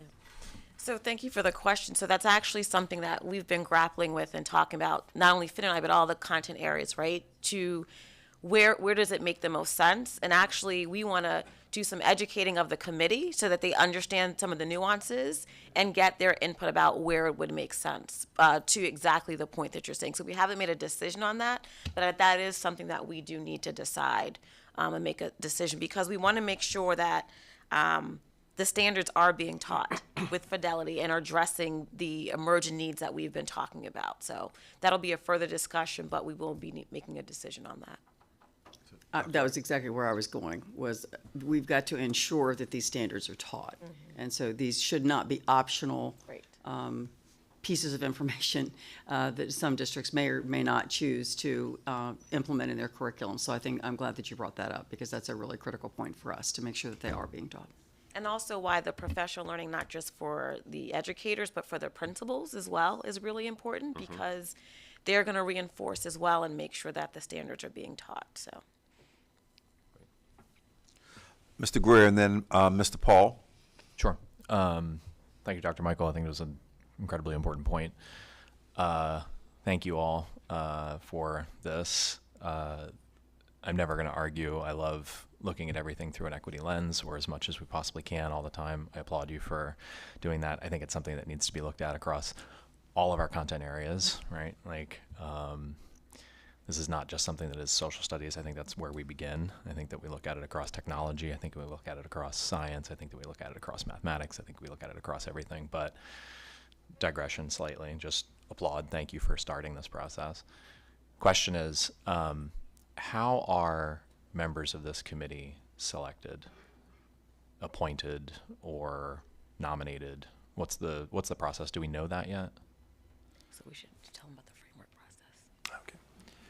So the process for selecting individuals who are going to be a part of the committees, from an agency-wide perspective, there's going to be an application process, and folks are going to go through a process where folks are evaluated. That hasn't been fully built out yet, though.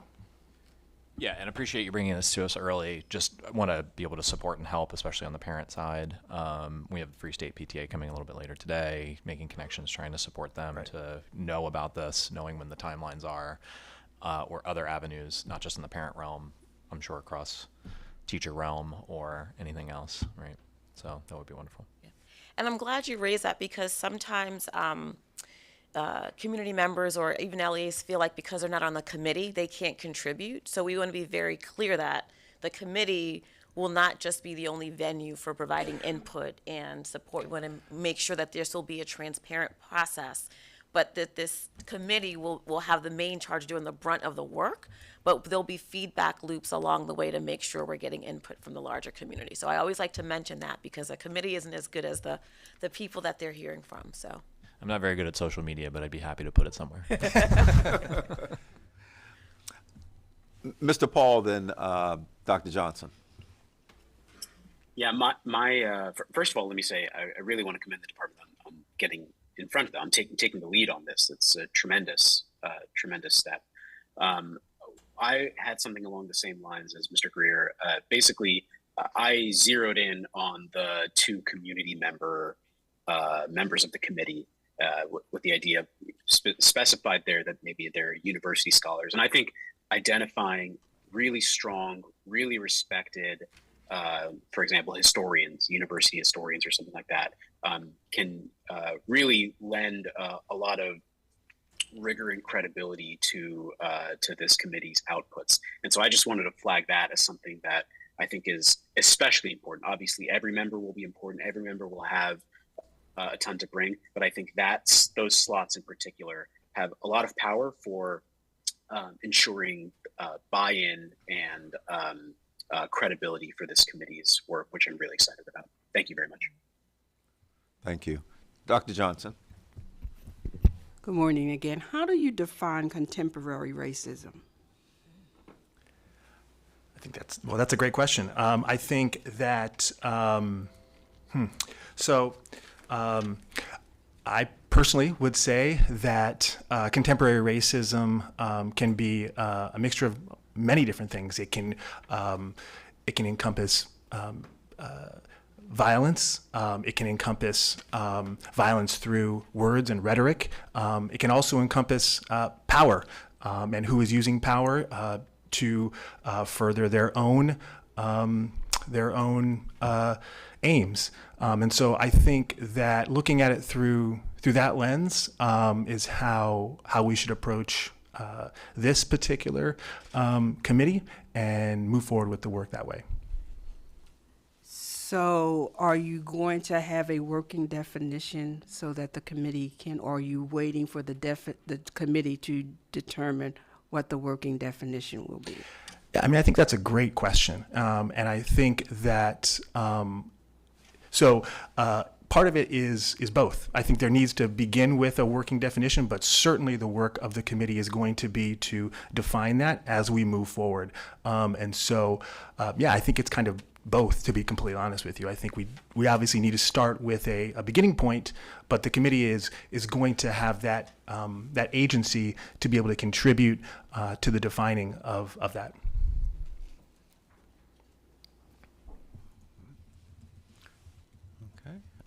Okay. Ms. Chang?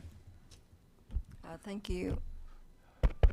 Thank you for starting off the Stop the Hate Committee. I think that is very helpful and a good starting point, especially look around the society and globally. I think that's a good starting point. And I'm just wondering how long is this committee will be ongoing or have some kind of target date to for the question. If I may, Yeah. I think that so there will be specific goals and objectives tied to specific projects that the committee is working on. But as I mentioned in the presentation, contemporary racism, hatred is unfortunately going to be an ongoing thing that we're all going to have to work against. And in that sense, the work of reflecting and working on our own practices and standards and frameworks is going to be ongoing as emergent needs arise, and just I think as a practice. So it would be ongoing, and it will be something that I think we all need to kind of engage in. The goal also would be for us by the end of by June 2025 to be ready with professional development implementation. One of the other pieces, as Peter and I were looking at the standards, is we have to work with the community, make sure as we're revisiting the standards that we're not taking away anything that is rich, that's already there, right? We were talking about like 4th and 5th grade. There are some nuances that are really, really important. So we don't want to do something to one grade level and disrupt another grade level. So we want to make sure that that doesn't happen, and especially making sure that we have resources available for the LEAs to go along with the framework. So we hope our goal is to be done by the end of June, for sure. And we'll provide updates to the board along the way. So we have drafted sort of a timeline of how the work would flow to make sure we are meeting different milestones along the way. Okay, thank you. But to tap along Mr. Greer's point, say it could be the content or standard can be in different subjects. I know at this very early stage, probably it's not been decided to go that way. But I would just say, heavily thinking, to kind of incorporate into all subjects, but not limited to social studies. Across the content areas. Yes, Yeah. yes. Yep. Good point. Thank you. Okay.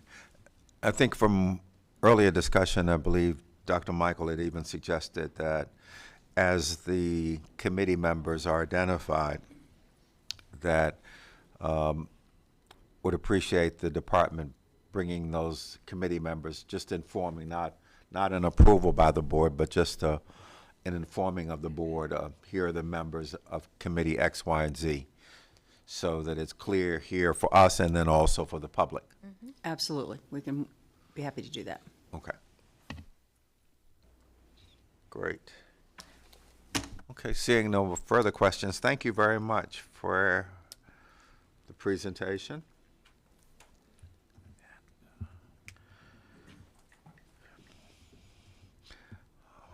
We'll now move to the superintendent's update. Yes, thank you. So this has been a most productive month for the department, and I've got several updates to provide you on some initiatives that we have in progress, and also I want to start though with an important recognition. March is National Arts in Our Schools Month. It is an annual celebration highlighting the vibrant impact of arts education on our students, our teachers, our schools, and our communities. The arts obviously play a very critical role in realizing our vision for public education, and throughout Youth Art Month and Dance, Music, and Theater in Our Schools Month, we are elevating the creativity and joy found in our arts classrooms and in performances across our state. MSD's Comprehensive Art Education Branch has been working with the LEA art supervisors to map out art pathways that align with the blueprint, and these pathways will enable our students who are interested in pursuing careers in arts to graduate from high school, college, and career ready in their chosen arts discipline. One of those students is an example. Her name is Rain Dietrich. She is a senior at Kent Island High School in Queen Anne's County. You may have noticed the artwork when you came in. We are replacing all of the artwork with new artwork around the building. And when you stepped off the elevator, there's a piece there by Rain called One Way Ride. She is this year's recipient of the National Art Education Association Rising Star Award. This is presented annually to a high school junior or senior who's interested in becoming an art educator. This is one of the highest honors that a student can receive in art at the national level. So I want you to join me in celebrating Rain, her family, and the Kent Island High School community.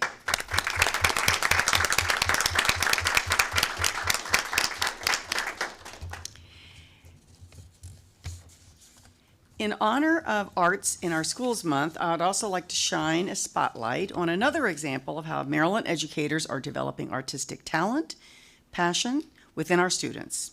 Recently, our team got to visit Crisfield Academy High School on the Eastern Shore to learn about how Mrs. Heather McHenry is cultivating a passion for music and the arts at Somerset County Public Schools. Let's take a look.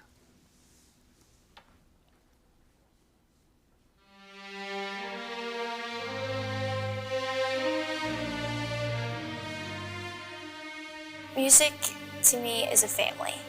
A family comes together, and there's no one alone, and knowing that I have other support, and music is just the highlight of it, but it's really the people in it that make it 10 times better. To me, music means just about everything at this point, because music can really bring a crowd together. We could have a bad day just from when we woke up, and then we go to band and we all play our favorite piece. We may mess up, we may have a little stumble, and then we laugh about it. And it brings us all together. We have a good laugh. We're like a family at this point. Music means something that's bigger than what you are. It makes you feel like it moves the soul, and it makes you feel euphoric. And it's therapeutic, because life can be messy. And when you're listening to music, it immediately calms you. It makes you feel better about yourself on the inside and out.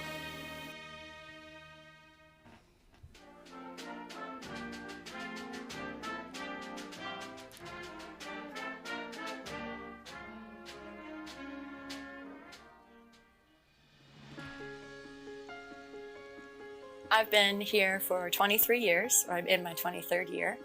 And the Crisfield High School Band, the high school program is comprised of 9th through 12th graders. And then we also have an 8th grade band program. The arts are so important for us here in Somerset County and our families and our community, because we don't have as much access as everyone has around us, or so it feels. I've been in this role for 9 years, and I'm the supervisor of special programs. Somerset County is a rural community, so economically we are really challenged. But it was always the band program that made people stand up and be proud of their hometown and their school and their community. Something that I think is very important is to not always start at the beginning. Trying to build confidence in the students is of the utmost importance. So I want them to be able to use that skill in other places as well, because at the end of the day, we're trying to create better humans, not just better musicians.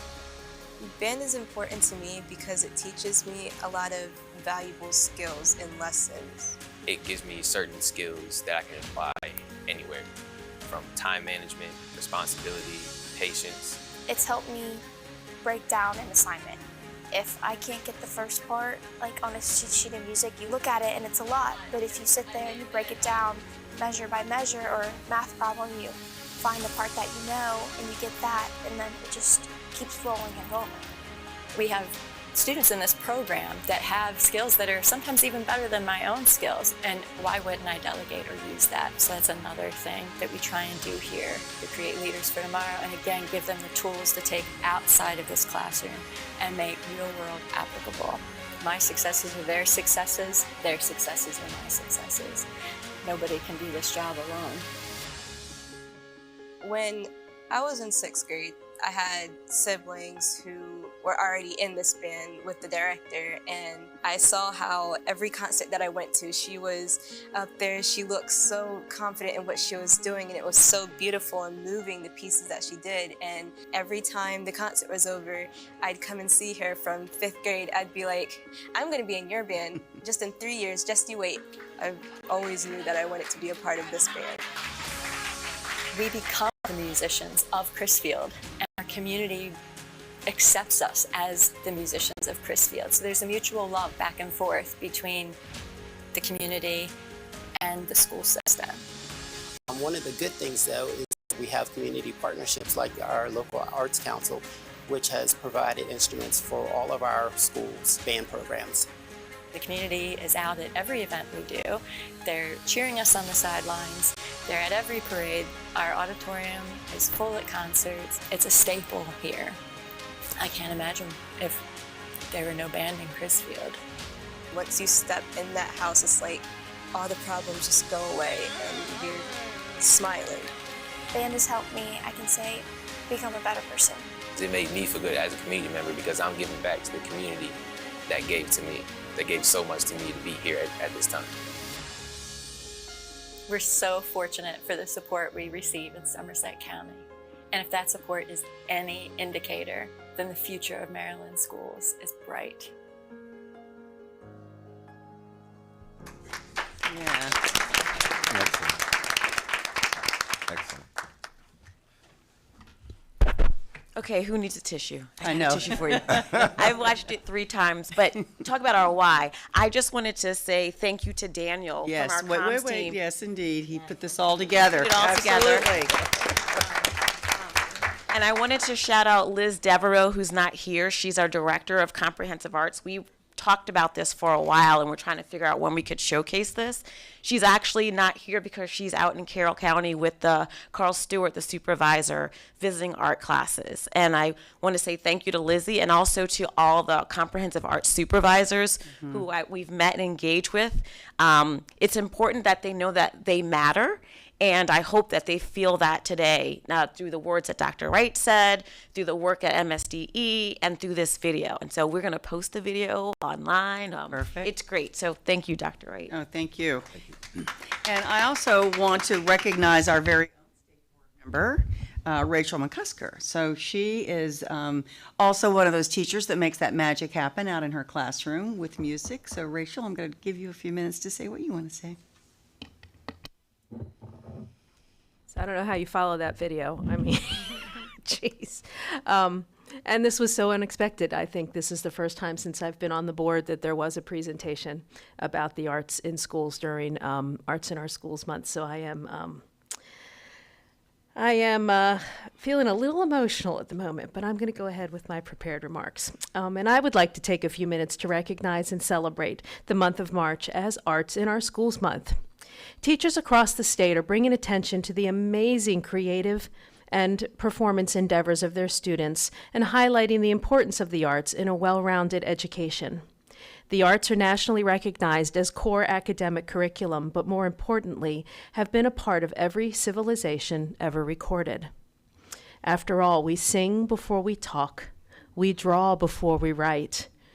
And as soon as we can stand, you've watched every baby do it, pull themselves up on a table, they start to dance and bounce. And I could go on about the research that links arts to high achievement. You heard our students talking about it in the video, or point to a recent brain research showing how when a student picks up that instrument and plays, both sides of the brain light up simultaneously, when most things we do really only activate one side of the brain. But that's only a small part of why arts education is important. The arts give us a place to express our humanity, a place to belong and be accepted. And I can't move my page. For many young adults, arts classrooms are havens in a hostile world and a reason to go to school every day. They're unique spaces where students explore not only facts and figures, but they explore complex symbolic language, visual and oral aesthetics, complex math concepts, historical perspective, nuance, and emotion in a quest to constantly improve upon their craft, and for no other reason than to bring artistic beauty to others. Arts teachers don't teach with the intent of creating another Mozart or Fosse or Monet. They teach with the intent of helping humans connect to something larger than themselves, and in doing so, connect to their own individual soul. So this month, I celebrate the young visual and performing artists in schools across the state, and celebrate the teachers who give them places to express themselves, take risks, show responsibility, and work with others to bring beauty to our world. And I look forward to hearing from our MSD fine arts staff and stakeholder groups like Arts Education in Maryland schools in the coming months, and I hope that we can find ways to lift up and highlight our young visual and performing artists and ensure that every school in Maryland has a robust arts programming as part of a world-class, well-rounded, child-centered education. I'm going to leave you today with a couple of little stories. First, this one's made national news recently, and I don't know if anybody's seen it. Anyone watching March Madness? I'm watching March Madness. I don't know, I don't know if you've ever been to any of the college sports, but there's always the pep band there. The bands are already always there, and they are part of the college sports experience. I have a kid who participates in Maryland's marching band, so we go and we experience this. Well, in the March Madness tournament, underdog Yale, in their first round, was unable to send their pep band because they were already traveling during spring break. And Idaho University, which was the sponsoring university of the tournament, about 90 minutes outside of where the tournament was being held, heard about it, and they called their students, emailed their students, and the students in the Idaho program stepped up, learned Yale's fight song, changed the words to a bunch of their music and their fight chants, showed up. Yale's basketball team had no idea they were coming. The Yale Spirit group brought them shirts. They dressed up in Yale garb. They played in the stands for Yale, cheered them on. You would never know that those kids didn't go to Yale. And they were a part of the experience. They were a part of helping that team feel supported, and Yale went on to win that first round, which was a huge upset. And the players at Yale say that they feel like having those students there in the band with them was part of what helped them win, because they felt like they had the crowd behind them. And that's what kids in the arts do. They step up. And it doesn't matter what team it is. They say, those kids need our help. We're bringing our band. We're putting time in, and they do it. And they don't do it for themselves. They do it for others. And I also want to share a little story about younger people, because we always talk about the arts and we look at what amazing kids in high school are doing. Well, those things, they start in the little grades where I teach. They start with the little people, the 4 and 5-year-olds that come into our classroom, and all they're doing is keeping the beat and moving and singing. But those are the experiences that lead us to these really advanced, beautiful experiences that we're seeing from our older students. And I just want to share a little guy in my program. I'm not going to use his real name because I haven't cleared this with anybody, but a little guy in my program. And this little guy is usually, he's not your happiest kid. He's a kind of a glass half empty kind of kid. He has a frown on his face a lot of the times, and he struggles with self-regulation. And he's in 2nd grade this year. And 2nd grade is the year that I do a musical play with my students each year. And the minute we started preparation for this play, he was a different kid. I start out by teaching them the importance of breathing when we sing and all of that, and lay them down on the floor, and they're laying on the floor doing deep breathing, trying to teach them a little bit about diaphragmatic breathing. And he was on the floor and his eyes were closed, and I have never seen him so relaxed. I've never seen him so comfortable. He just laid there, breathing, really focusing, and was so relaxed. And the first day that we held full rehearsal with the entire 2nd grade, which is 144 strong this year, so it was quite the endeavor this year, I looked over at his class, and there he was with the biggest smile on his face. And he was so proud. And this isn't a kid who walks around proud. And he was proud. The arts matter. And they don't matter because of the academics. All the research is there, but that's not why it matters. It matters to kids' souls. So we need to make sure as a board that we're highlighting this. We need to make sure that our arts content standards are rigorous, and we need to make sure our programs are robust. And we can't let the arts be the first thing they cut when they find that they have budget problems. We need to hold our locals accountable for making sure that these programs are available to kids at the level that we expect it to be available. So with that, I would just want to shout out all of my colleagues across the state and across the country for creating these havens of beauty for children in Maryland schools. Thank you.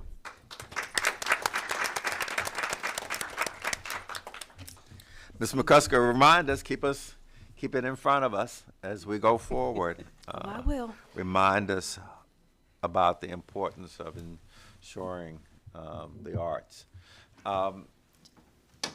Yes, Dr. Getty. When I was watching the video, I was struck by the parallel with athletics and the arts programs and the outcomes. But athletics gets all the media attention. The athletes are very visible in the high schools because they're allowed to wear their uniforms maybe the day of the match. They get scholarship recognition at graduation, and they are given lots and lots of attention. But the outcomes, when I look at athletics and the arts, it isn't exactly the skill that they gain through music or through participating in a team, but it's about leadership, it's about perseverance, it's about addressing adversity, it's about collaborating, and most of all, a sense of belonging. So the outcomes are similar beyond the initial idea of arts and athletics. And so anything you can do to uplift the arts as another avenue towards those lifelong skills is a great thing for students. And I thank everybody in the arts who does that. Thank you. Mr. Greer? I'm just going to pile on here. Ms. McCusker, you did it. That was really wonderful. Thank you. And you brought tears to my eyes as a former teacher. I just want to say you all got a chance to see Heather McHenry in this video for a few seconds or a few minutes, and she was in my cohort as a Teacher of the Year. And it was really wonderful to see her again there, and a very pleasant surprise. She's a wonderful educator, as is Ms. McCusker. So thank you for this. Welcome. Just yes. Just a couple more things. Please, absolutely. Okay. I know I'm between you and lunch, so I'll make this quick. No, we're Okay. good. We're probably take maybe one or two COMAR items if we can. Okay.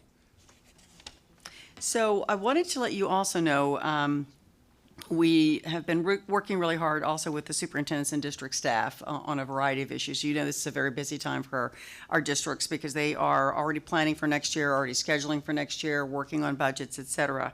But as part of this ongoing collaboration that we've had, we continue to participate with PZAM each month in their work. But based on our discussions with superintendents and a lot of concerns that have arisen around a lot of the implementation pieces, I'm going to be launching a superintendent's work group this coming month, and the group is going to be comprised of about 8 of our superintendents and key MSDE and AIB staff to allow us to collaborate and kind of dig into these challenges a little bit deeper, because we're hearing things anecdotally, but I think it's important if we all kind of get in a room and figure out what exactly is the it that's causing the problem and see if we can't come up with some solutions. I mean, we know the districts are facing fiscal challenges. You heard that today. There's concerns about how do we implement with fidelity a mixed delivery pre-K system. We hear things around CCR and CCR readiness. And so I just think this will be a great opportunity for the department to work with our colleagues around the state. And we'll keep you posted on that as we move forward. We also, remember last month, our team presented about how we were working to align the metrics with the governor's state plan, the blueprint, and the strategic plan.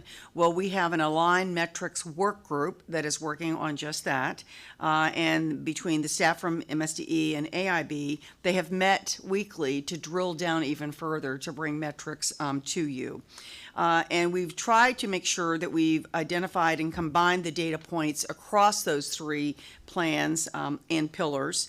And so now the team is discussing the target setting piece. And so what we're going to be doing is developing both the long and short-term goals. We're keeping in touch with the governor's office because he's got key performance indicators that he's also expecting of us and the state. So we want to make sure that all of our work is aligned. And we are going to be bringing all of these targets to share with you in June. So this is an ongoing piece of work, but I think you'll be pleased when you see what the results are. And 3 quick updates around assessment and accountability. We have met with our partners at the Center for Assessment, so Dr. Scott Marion, who's the executive director, and Dr. Chris Domaleski, who's the associate director. They're going to be co-chairing our assessment and accountability task force. Both these men are recognized nationally for their design, implementation, and evaluation of assessment and accountability systems. So we've designed a scope of work for them, and we have identified a very diverse group of the best and brightest thinkers and leaders to review not only our current assessment and accountability system to see if it's exactly meeting the needs of our state, and or do we need to be looking at developing a new assessment or a new accountability system as we move forward. So we're asking them to get the recommendations back to us no later than November, late November, so that I can present them to you in December. Because as you know, and I think I shared this with you before, our accountability model is embedded in statute, so we wanted to be ready for the next legislative session if we had to ask for changes in legislation to address our accountability system. We are moving forward with our plans for assessing kindergarten readiness. We have coordinated very closely with the governor's office around this, and tomorrow we're going to be doing a presentation for the Board of Public Works regarding our ask to open an expedited RFP for our kindergarten readiness assessment. And we are on track with our timelines that I communicated to you last month, and I'll probably be bringing you a monthly update on that as we move forward. And last, just so you know, NAEP was mentioned earlier, the National Assessment of Education Progress. That window closed for us on March the 22nd.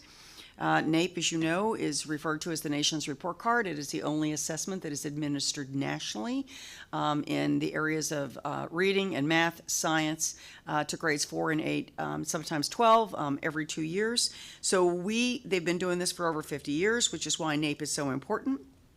And we get results back by demographic groups. So once these results become available, and I do believe it's going to be December this year, because NAEP is going to be doing a linking study because they went to a totally online system, and they want to do a linking study from the new online system to the old to make sure that it is reliable and valid. And today, I want you to also know I've created a new Office of Federal Programs.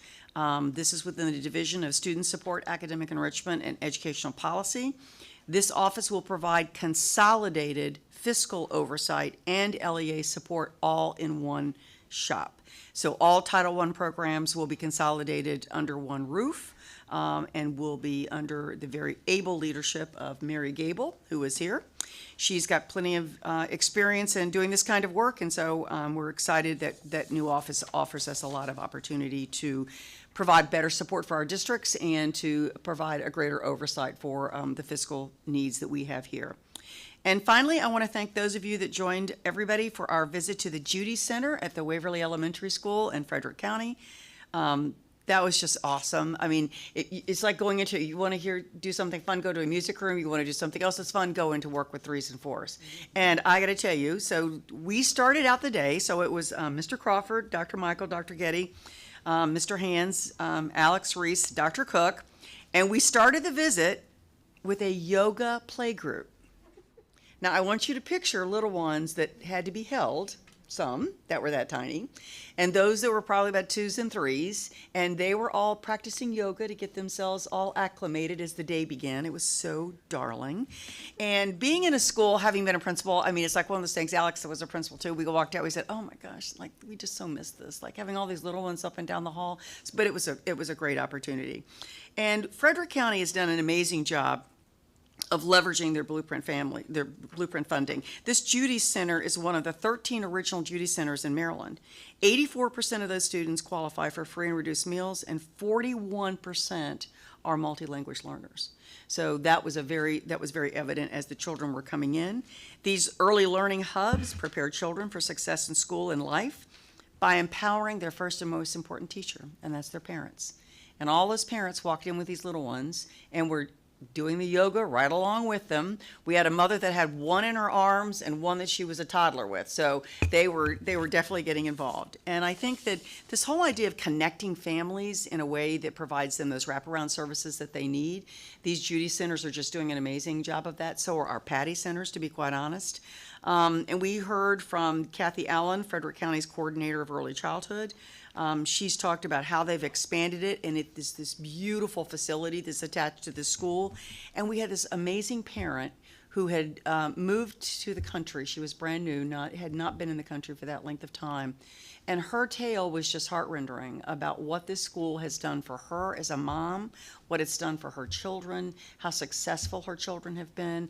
Her kids have moved through the center. Some of them are now in the middle schools. And I just want to say hats off to the superintendent, Dr. Dyson, the chief academic officer was there, Dr. Cuppert, and also the center's program administrators, Charlotte Strine, Kathy Allen, Lisa Fry, and to the absolute wonderful environment that's there. You can't not walk away from that, not thinking these little ones are in such good hands. And just to see those experiences and the smiles on all those parents' faces that were there enjoying the time with their families as well. So, and thank to the members of the board that came. Thanks for all of you that are out and about visiting our schools. Thank you for your continued support. I know this has been a very busy legislative session, and so which is good. I think we got the process pretty much nailed down, and thanks to Chair McCusker for keeping us on track, and so we thank you for that too. But it's been good. It's been a busy month, but a good month, and I'll bring you an update on some of these things in April. So thank you. Great. Any comments, questions? Excellent, excellent. I think we're going to try to get one or two of the COMAR items in. We're running, I can't say that word. I can't say it, but we're just gonna move. We're just gonna keep moving with the agenda. Are you okay with the contracts? Which one do you want to just go right there? Okay, let's go to the first item. Let me see here. Kelly Meadows is coming to address is that. going to bring up the first item. This is the interim state superintendent is requesting permission to publish amendments to regulations under COMAR 13A 070201 contracts. Good Good to see morning. you. Good morning, President Crawford, Dr. Michael, members of the board, Dr. Wright. I am here today to request permission to publish amendments to 13A 070201 contracts.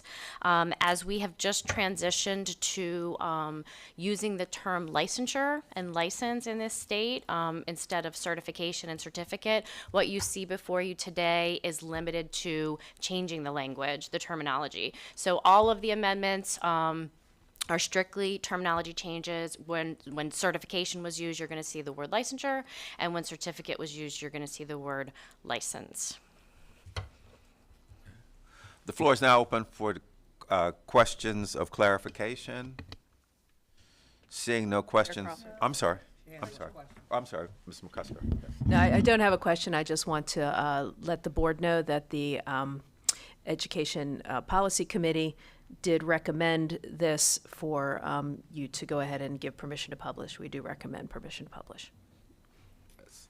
Thank you. The floor is now open for a motion So moved. to permission to publish regulation COMAR 13A 070201 contracts. So moved. Ms. McCusker, seconded by Dr. Johnson. The floor is now open for discussion of the motion. Seeing no discussion of the motion, the floor is now open for a vote on the motion. All in favor, please say aye and raise your hand. Aye. Aye. Opposed, abstained. Look like unanimous. Great. Thank you very much. Dr. Shana Cook is coming for the Child Care Center, letters of compliance. Okay. Dr. Cook?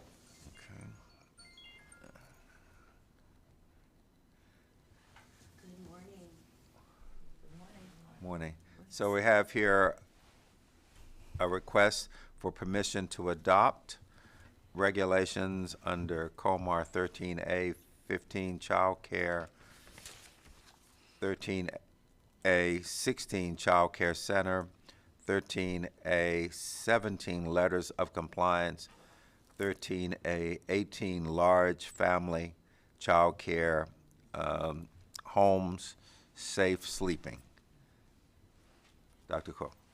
Yes, President Crawford, Dr. Michael, and the board, I'm here to request adoption of proposed regulations related to early care and education programs adhering to the latest research on safe sleep practices.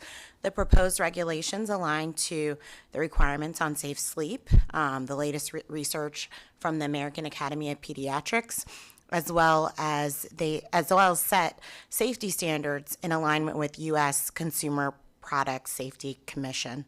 The regulations help to reduce the risk of sudden infant death syndrome. In addition, the proposed regulations add guidance on the use of tummy time by highlighting that this should be used as an age-appropriate activity in alignment with American Academy of Pediatrics regulations. During the public comment period, which was held January 12th, 2024 through February 12th, 2024, we received one comment which suggested that we create some clarity around around specifically swaddling. In response, MSDE moved the proposed language from the rest and furnishings regulations to the rest time safety regulation, so that the banning or prohibiting of swaddles was in the right context. So to be clear, all swaddling is prohibited. In addition, weighted swaddles are also prohibited. And this was a non-substantive change. So MSD requests final adoption of these regulations as revised. Thank you. Ms. McCusker. The Education Policy Committee did review this at our last meeting and again recommends adoption. Excellent. The floor is now open for questions of clarification. Seeing no questions of clarification, the floor is now open for motion. We have here a request for permission to adopt amendments to regulations under Comar 13A 15 family child care, 13A 16 child care center, 13A 17 letters of compliance, 13A 18 large family child care homes, safe sleep. Floor is open for a motion to adopt. Dr. Getty, and then second by Ms. McCusker. The floor is now open for a discussion of the motion. Seeing no discussion of the motion, the floor is now open for a vote. All in favor, please say aye and raise your hand. Aye. Okay. And so that looks like it's unanimous. Again, members of the public, I invite you to just tune in to our ed policy and strategy committee meetings. That's where we're making great progress as we continue to evolve and grow. We now can we move to the next one? Yes. Okay. I'm going to ask Mary Gable to come forward. This is around another Comar regulation, school use of reportable offenses, and we're asking for permission to publish. Mary. Okay. Yes, please. Thank you. Good morning, Mr. Crawford, Dr. Michael, Dr. Wright, members of the board. I am bringing before you Comar 13A.08.01.15, school use of reportable offenses, requesting permission to republish this regulation. You first saw the regulation in July. And from that, in July, it was posted in the Maryland Register from October 6th through November 6th. I just want to clarify the definition of a reportable offense. A reportable offense is an offense that occurs off school property, not at a school-sponsored event. So it's totally outside the school. It's not a discipline issue. However, it is a significant offense that is clarified not only in regulation that you see before you, but it came about in 2022 when the General Assembly passed House Bill 146, which was Education Reportable Offenses, Student Discipline, and School Disruptions, Presence of an Attorney, and Reporting.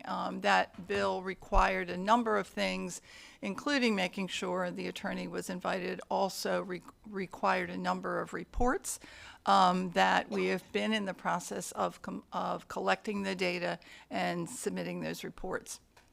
Before you, the regulation, when we published the regulation, we did get 3 comments. Those comments came from 3 groups that you have copies of those in your packet. Those copies came from the Maryland Coalition to Reform School Discipline, the Maryland Suspension Representation Project, and Anne Arundel County Public Schools.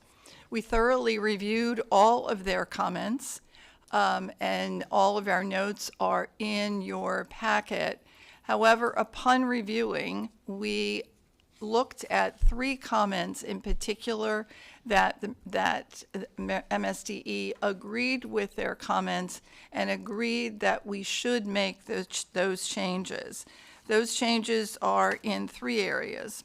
1, it is adding language to clarify that a student may not be removed from school solely on the basis of the reportable offense charge, which means upon being notified, which is an obligation of the police or other agency to notify the superintendent, to notify the school principal, who must review all of the information that they have before them, speak to appropriate members of the school, and make a determination whether the student should remain in the school and be educated, whether the student perhaps needs to go to another school, another maybe comprehensive school, go on virtual instruction or some other alternative program. However, the important thing was that all of this needs to occur, and the student cannot be removed solely on the basis of that offense charge. The second is amending the language to require LEAs to provide student parents and guardians notice of appeal rights and procedures. In guidance, MSDE will provide a document to LEAs with that appeal language. I think that has also come before you, and you have asked to make sure that parents receive that appeal language. We are going to add that. We are recommending to add that, and so we have an amendment in your packet of regulations. And the third one that we are recommending is that we're revising the provision to make clear that students, not only with an IEP, but also students with Section 504 plans, are also entitled to manifestation determination reviews. Upon the review of those with our attorneys, they have determined that these 3 changes, amendments, would be substantive, and therefore, since they are substantive, we have to repost and go through the process again. Put that out, put the regulation out like you voted to do in July. It would go out, go through AELR, post it for 30 days, bring all the comments back, and we'll come back to you with the results of that. So with that summary, we are requesting your approval to republish this regulation. Very good, thank you. The floor is now open for questions or clarification. Ms. McCusker. Again, the Education Policy Committee met and reviewed this and does recommend that we republish. Excellent. Okay. The floor is now open for a motion to republish amendments to regulations under Comar 13A 080107, school use of reportable offenses. Ms. McCusker? Second. Seconded by Dr. Michael. The floor is now open for a discussion on the motion. Seeing no discussion on the motion, the floor is now open for a vote on the motion. Those in favor, please say aye and raise your hand. Aye. Looks unanimous. Thank you. Thank you. Thank you very much. Okay, and coming to the table is Teresa Dantzler. She is our ombudsman, and there are 2 calendar modifications that she's going to present to you that need your approval. Okay. Good morning. Good morning. Good morning, President Crawford, Dr. Michael, Dr. Wright, members of the board. Today we have 2 calendar modifications for your approval. For the 23-24 school year, Queen Anne's County Public Schools and St. Mary's County Public Schools request a 1-day waiver of the 180-day instructional requirement, ending the school year on Friday, June 7th instead of Monday, June 10th. Due to inclement weather, Queen Anne's County Public Schools were closed on January 10th and 16th. The school system received a waiver from the State Board on January 23rd to open schools on President's Day as an inclement weather makeup day, making Monday, June 10th, their last day of school. St. Mary's County Public Schools has 5 inclement weather days built into their 23-24 school calendar, with 3 days identified at the end of the school calendar. St. Mary's County Public Schools has not used any of the identified inclement weather days, making June 10th the last day of school. In considering applications for waivers, the State Board may waive the final day needed to complete the 180-day schedule if that day falls on a Monday. If granted, the 1-day waiver will allow both school systems to end school on Friday, June 7th. I'll be happy to answer any questions. The floor is now open for any questions of clarification. Mr. Dunklo, could we wrap these 2 into one motion? Okay. So we have before us a motion requesting that the State Board approve the request to waive the 1 day of the 180-day instructional requirement for Queen Anne's and St. Mary's County Public Schools, ending the school year 2023-24 school year on Friday, June the 7th at 179 days, consistent with Comar 13A 020104 D 2A. So the floor is now open for a motion that would allow us to waive that additional day. Ms. McCusker, and then seconded by Ms. Ayala. The floor is now open for a discussion of the motion. Seeing no discussion of the motion, the floor is now open for a vote on the motion. All in favor, please say aye and raise your hand. Aye. Unanimous. Thank you very much. Thank you. Okay. I guess we go ahead. We'll break now for Let's do it. Yeah. And what time will we come back? 1 o'clock. We come back. Well, is it possible? I know we're having. Let's do this. Let's break for lunch. Let's do. I think we'll still be able to come back in time. Maybe potentially do the legislative update, and then be about on track for our guests at around 1 o'clock. So let's break and come back in about 45 minutes. Then we'll do the legislative update, and we should be about ready to go for our guests at 1 o'clock. Okay, great. Thank you.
Are we live? Do you know?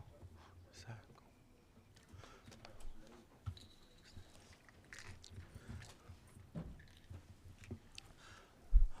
Okay, welcome back, everyone. We're going to now have our second stakeholder engagement session. This is with Free State PTA, Mr. Tyler, and he will introduce his colleague. We're very happy to have you come and share with us. There's space there for two of you if you want. Come on up. We don't bite most of the time. Most of the time. Especially after lunch. We generally don't bite after lunch. In the morning, yeah, maybe.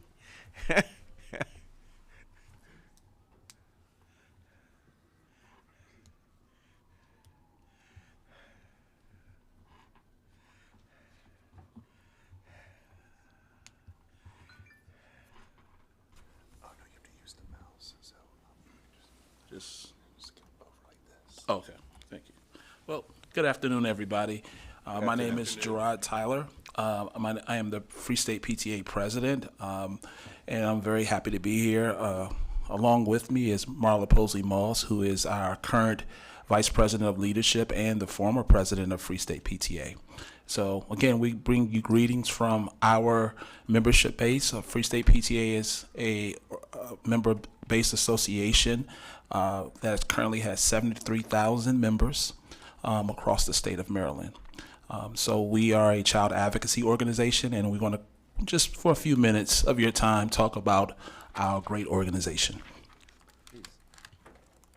So quickly, we'll go through this. I'll talk a little bit more about Free State. We'll go through our mission and vision, present our board of directors, talk about our goals, programs, and legislative agenda. Just kind of give you a general overview of who is Free State PTA and what we're known for doing. So most people are familiar with National PTA. They have a very wide brand. Free State PTA is the state level branch of National PTA. So National PTA advocates on the national level, and every state has their own state level branch. Free State PTA is the state level branch of Maryland. Most people may be familiar with the former name, which is Maryland PTA. So we've since changed to Free State, and we are here. Free State, we engage in a number of activities. A lot of people know us from the Great Bake Sales and Donuts for Dads and Muffins for Moms.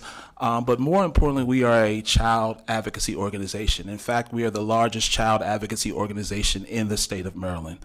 We've been advocating for the needs of our children. We want to make sure that our children have the best education experience possible. And so we legislate, we work with legislators to ensure that programming and resources are available for our parents, our teachers, and our students. So the mission of PTA is to make every child's potential reality by engaging and empowering families and communities to advocate for all children. That is really the premise of what we do. When we say our mission, we say that we really mean, when we say all children, we mean all children. Our values that we believe in: collaboration, commitment, diversity, respect, and accountability. We believe those pillars are things that builds school communities. We look at every school as the village that raises our child, because no one person can do it on their own.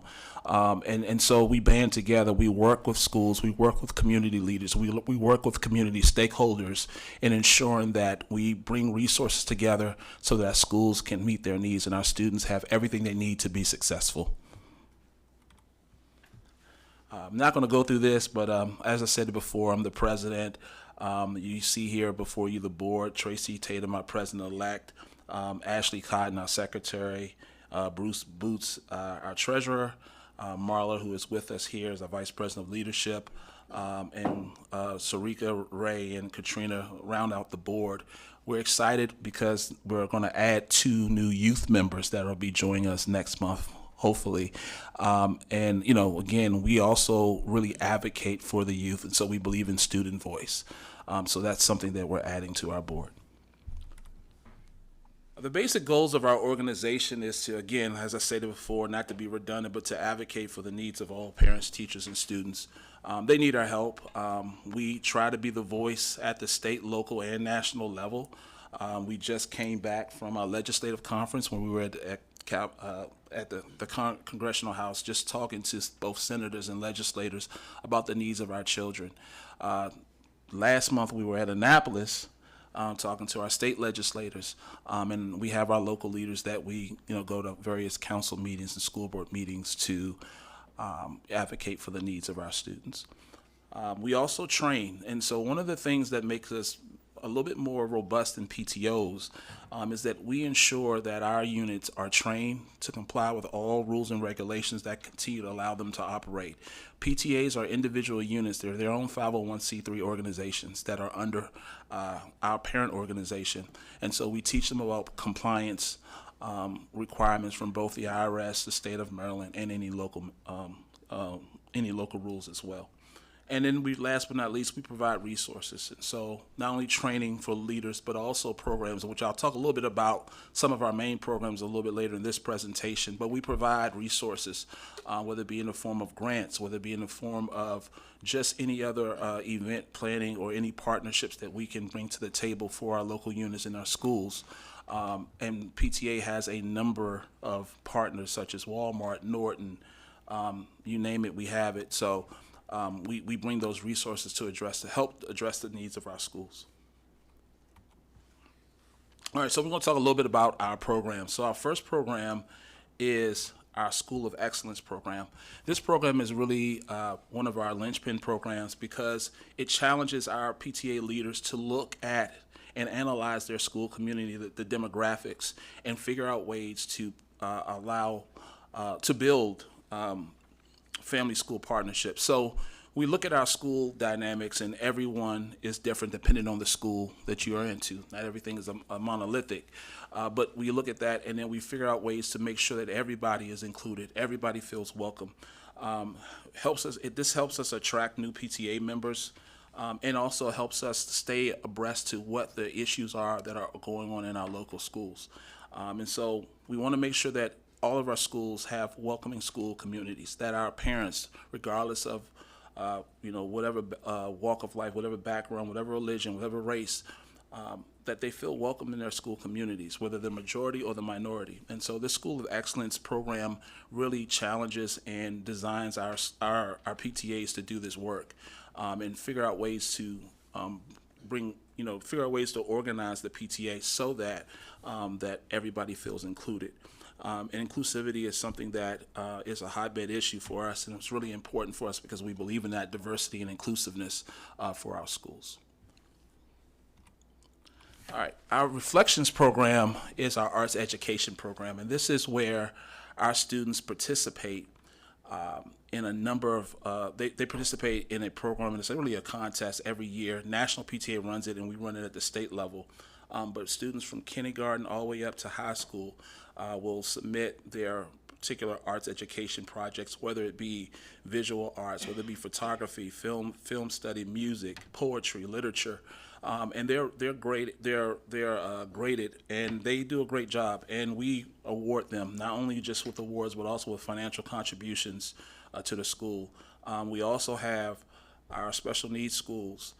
They also participate, and they do a great job. And so this helps our children express themselves with artistic literacy, with whatever gifting that they have in the school. So we want to make sure that we promote arts education and that it's something that's continually funded for years to come, because this is a great way for our students to express themselves. It's a great way for the students to let us know what's going on. Even post-pandemic, we find that our students' art is a way that they can express how they're feeling. They let us know what they're going through. They let us know just the things that we as adults, parents, teachers, and leaders should be paying attention to. We have our family reading experience program. This is critically important because we know literacy is a real issue. And so this program helps us, focuses and bring resources and help encourage parents to really encourage parents to read with their children and bring those literary resources to our children. We know that our children, they need to read, and with reading with repetition, it helps them grow. And so we want them to make sure that they have those. See, it's important, especially when you're dealing with numeracy and other issues. So this program here helps parents with resources. It provides resources for parents. It puts events together that will challenge our children to read. And this is something that we really stand on because we know it's important in our school in this day and age. All right, our STEM Plus Families Grants. We have the BEAR Fund that funds this. This is also a program that we operate through National PTA, where we encourage our students to have various STEM projects, programs. There are national competitions, state competitions, and then just community events where they come and they look at the great innovation projects that our students have. We want community support in this, and we help PTAs galvanize community support around this because we want our students to have a passion for science and engineering and math, especially as we're in a digital age. And so with our Healthy Lifestyles program, this is something that really came about even in the pandemic, where we realized that the students, not only the students, but the parents and teachers' mental health is something that's critically important. I know this is something that even post-pandemic we still deal with. So this is a program that really talks about bringing resources and information to parents on how to be physically healthy, how to deal with your social and emotional well-being, how to deal with tragic loss, and just to make sure that you know, identifying those indicators that let you know that you're well, or that you may need some resources, or you may need some help, or you may need to talk to somebody. And so this program is funded by New York Life Insurance. And so we have not only the resources that we bring to the school, but we also have grants that we provide schools to have, school-wide events, community events that focus and bring those resources to the community at large as well. All right, last but not least is our PTA Connected program. This really deals around digital safety and information around digital safety. There's a couple of programs. This is sponsored by Google, YouTube, Discord, Norton Security. They partner with PTA. And this is important because in this digital age, everyone has cell phones, and there's been a lot of discussion, study, and research on how often our kids are on those mobile devices. Some would argue it's way too long if we're not monitoring the time that our parents spend. And so these programs help educate not only the students on the digital safety pieces of it, but also parents, making them aware. Sometimes it's making parents aware of what technology is out there. I jokingly say this with some parents are still getting used to Facebook, where the kid don't move to Instagram and Discord. And it's making sure that they're aware of the resource and understanding the risks and the risk and the threats that come with it. It also helps us with our advocacy too, of keeping us, abreast of what our children are using, so that we can also make sure that their security protocol centered around it. And so this program really is, again, it promotes discussion, but more importantly, it helps us also identify and teach our students how to behave using digital devices and platforms, how to not cyberbully, and understanding the impacts of those things, both mentally, morally, and legally. And so we also want to help parents with the best practice, teach them the technology. How can you limit the screen time for your students? How can you monitor what your students are watching from your device? And so it's an educational piece, but more important is the digital safety discussion, so that all parties, parents, teachers, and students understand just to help them navigate through the digital age and do through all these digital platforms. And so I'm going to move right now to our legislative agenda. You can see these 6 or 7 things that we promote. Is probably the pillars of our legislative piece. We really believe in supporting policies that help with family involvement. We have to have educational programs and activities, and we have to have them funded so that we can operate them. And so we are championing, whether it be Maryland Blueprint, or any other programs that really enhances the educational opportunities of our students. We champion them, but we also champion the program, but also the funding for the program, so they can be efficient and they can run well. And again, fair and equitable funding is something that we stand on. Also with programs, whether it be special education, a TAG, programming for our ELA learners, anything that deals with bringing our community together and building our families. We also support services for early childhood, and I think that's important, that we go from early childhood to high school graduation, and we want to make sure that the services, again, are fully funded and they're there for our children to have. We also believe in fair practices, so in youth justice practices that are equitable with the justice system. I remember I was on a task force in Prince George's County Public Schools, the school prison pipeline task force, and we did some of this work. And we are advocating just for equity for our students, and so to ensure that, again, they're treated fairly and they're in the classroom to learn. We also stand against any policies we stand for policies that implements evidence-based anti-bullying measures, because we know that this is done not only physically but digitally, and so we want to make sure there's restorative practices and social and emotional learning curriculums, and as well as conflict management programs. So legislation around those things we completely support, and this is what our advocacy efforts are. Next is also food equity. We know that if children are hungry, they don't learn, they're distracted. And so we want to make sure that they not only have food, but have food that's, of high quality and is equitable, so that everybody can eat, everybody can have those resources that they can learn.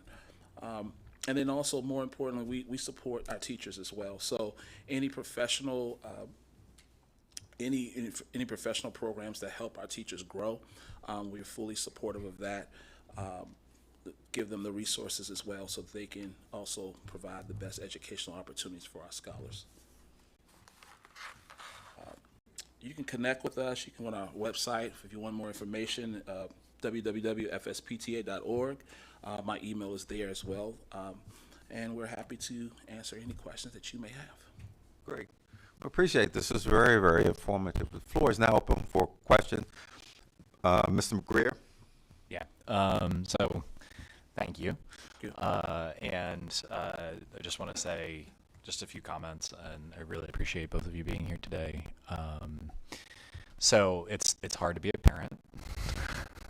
As many of us know, it's even harder to be a person who represents parents and children's voices and advocates for them, all the while having a day job. So I applaud both of you. Thank you. And the entire Free State PTA and the work that you all do. I think representing the diversity of needs and thoughts across our state is challenging. I think you all do it with a deft hand, and have wonderful convenings and fantastic programs, and just appreciate all of it. Parents play a vital role, as everybody knows, in reinforcing and instilling a love of learning with their children. It's hard to do that when they don't have, or when we don't have, an understanding of what's happening in the classroom, or an expertise in what's happening in the classroom. And I think the programs that you all are talking about, School of Excellence, brings families to feel like they belong from across multiple different backgrounds, right? All backgrounds, right? Trying to bring them in. I love hearing about that. We talked a little bit this morning about Hispanic populations or Latinx populations, and I know that you all are starting to reach out to and connect with people in those communities and leaders in those communities to try to support that work, and help them feel a sense of belonging in the classroom and in schools. I just think the training you all provide is crucial across the state. So thank you. Appreciated this overview. Can you tell us a little bit more about the youth members that are going to come on? Where are they coming from? How are they identified? Is there any more information there? And then just one other note. Earlier we talked about an initiative, the Educate to Stop the Hate Committee, and we're going to have some parent members on that. And so I'd love to connect you all to make some connections to that work as well. Sure. So right now we have our LOI, we call it Letter of Intent, is out, and we're looking to fill these vacancies. So we've had applications from our young folks across the state. The board will be voting on that, hopefully the April board meeting, and we're excited about that. So we will be electing 2 youth that will serve as youth representatives on our state board. We're also encouraging local units to have student members on their boards, whether they're, PTA, you could be a PTA, Parent Teacher Association, or a PTSA, Parents Teacher Student Association, and normally the students come in middle and high school. But we're encouraging all of our local units to just have the student voice. We often, and this is of my opinion, what I tell leaders is that we often talk what our children need, but we don't listen oftentimes. And when I tell our local units to have student members, I'm not saying to have them up there as a prop, but to really give them the voice and the opportunities to serve and to provide input. And so we have a number of dynamic students across the state of Maryland, and so we're excited about those that are applying, and we'll be voting them in our board meeting with 2-3 weeks, I believe. That's fantastic. And we have a dynamic student member right here. Yep. So would love if We need to talk to you about convention, by the way. Yeah, that's perfect. And then tell us who's with you, Mr. Posey Moss. You want to introduce yourself?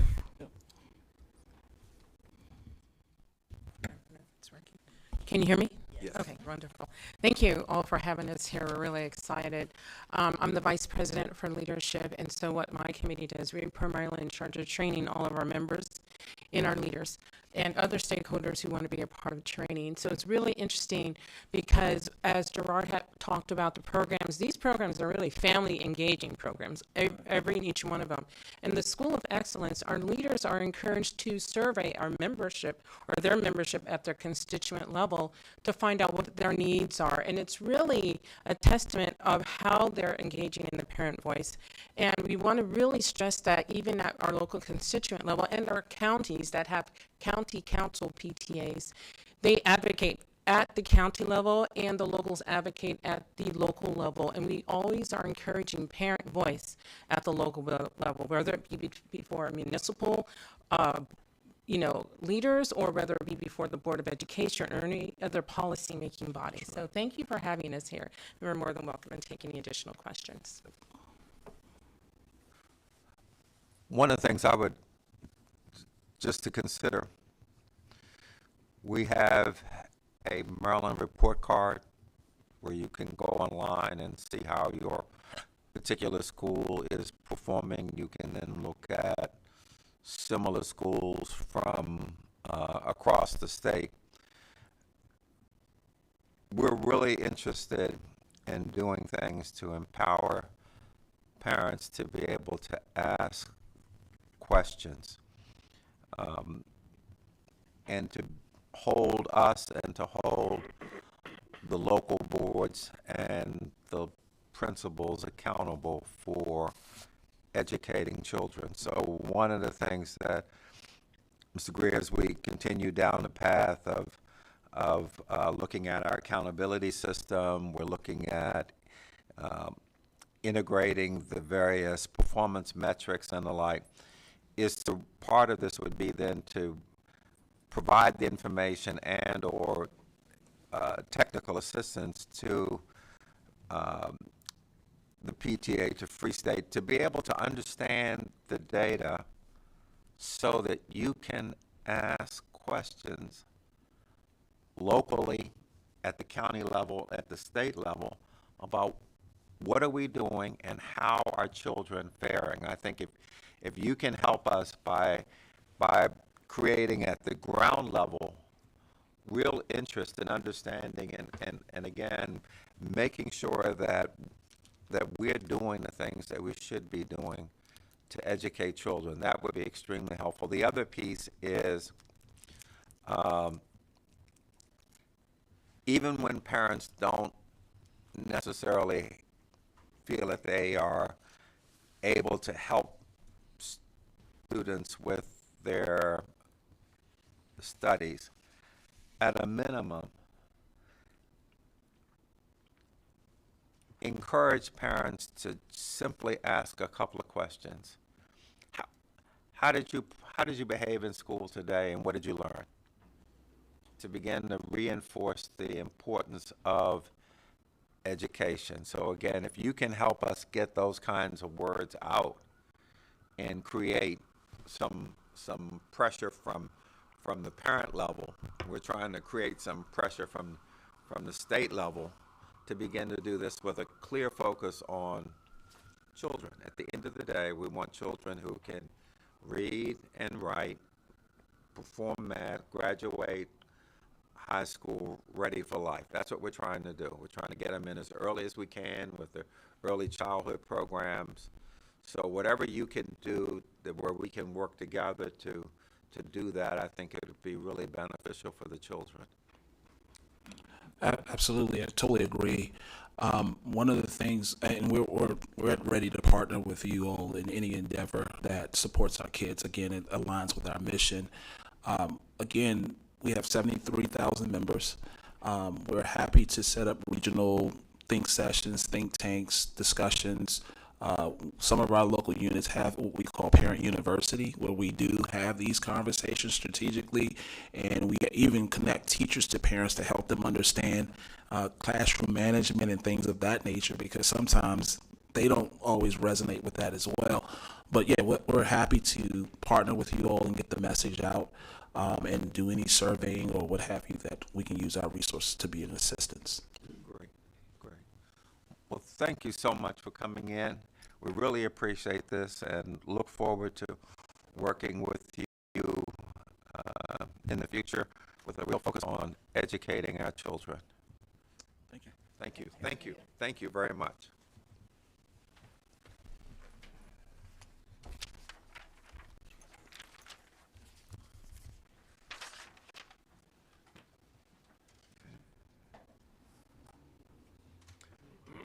All righty. At this time, we'll have our legislative update. Dr. Wright? Dr. Akila Eline is coming to the table to provide you the latest update on all of the legislation that we have been discussing, and discussing.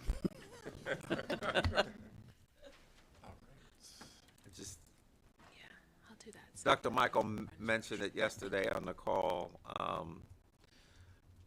This being our first foray into the legislative arena in several years, from my perspective, I couldn't be more pleased with how this is working.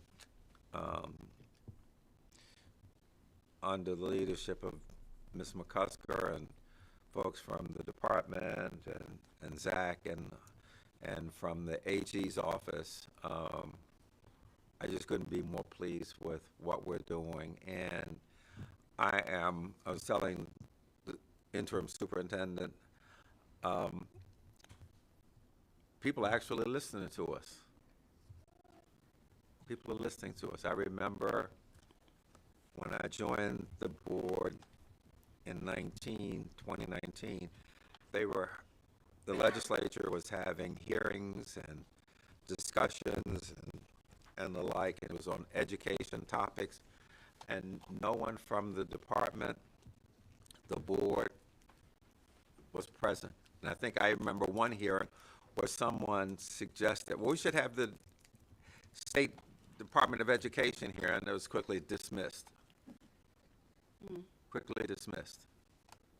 So you guys have done, I'm very impressed with where we are today, and excited about as we finish out this legislative cycle and begin advanced planning for the next one. But it has gone better than I could have imagined at the start, especially first time out. Well, good afternoon, President Crawford, Vice President Michael, State Superintendent Dr. Wright, members of the board. Thanks for having me back again this month. So for this month's updates, we just have one item for discussion, and then Zach and I will do a presentation for you. The item that we're going to discuss is HB 1254. This is the Child Care Providers Criminal History Records Check and Abuse and Neglect Clearances. So for this particular bill, it requires the department, subject to the availability of resources, to establish a dedicated unit to process criminal history record checks for individuals seeking positions in child care across the state. we have a number of concerns with this particular bill, not only as it relates to child safety, but also as it relates to some existing processes that we have in place that involves the State Department of Education's work with other agencies. Just going to list a couple of the things that we have concerns about with the bill. Currently, right now, the bill is asking for Child Protective Services to do record clearances on a 5-year basis as opposed to the current requirement, which is on a 2-year basis. The concerns that we have with this is that if there's an extension in the time for which these clearances have to occur, then there is a possibility that things can be missed. And so, you know, this bill is essentially pushing it out to 5 years. We have some concerns about that. Some other things with the current process, the Office of Child Care, also known as OCC, has a regional licensing staff that reviews and processes in-state and out-of-state criminal background clearances and child abuse records. They do this for all providers. They do it for adult residents, child care staff, etc. With this particular bill, there would be some changes, specifically operationally, and we do have some concerns about the processing, not just the processing time, but who would be processing these background checks if this bill were to move forward.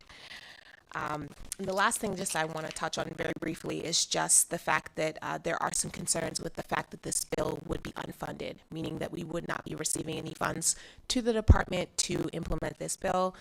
Of course, there would be some concerns there because we would need staff, specifically credentialing specialists, who we prefer to be reviewing these types of clearances and background checks. So with that being said, the department recommends to the state board that we oppose this bill. We would welcome the opportunity to engage with the bill sponsor in the interim to have further discussions about this, but as of right now, we do have some concerns about the language in the bill and the processes that would occur as is.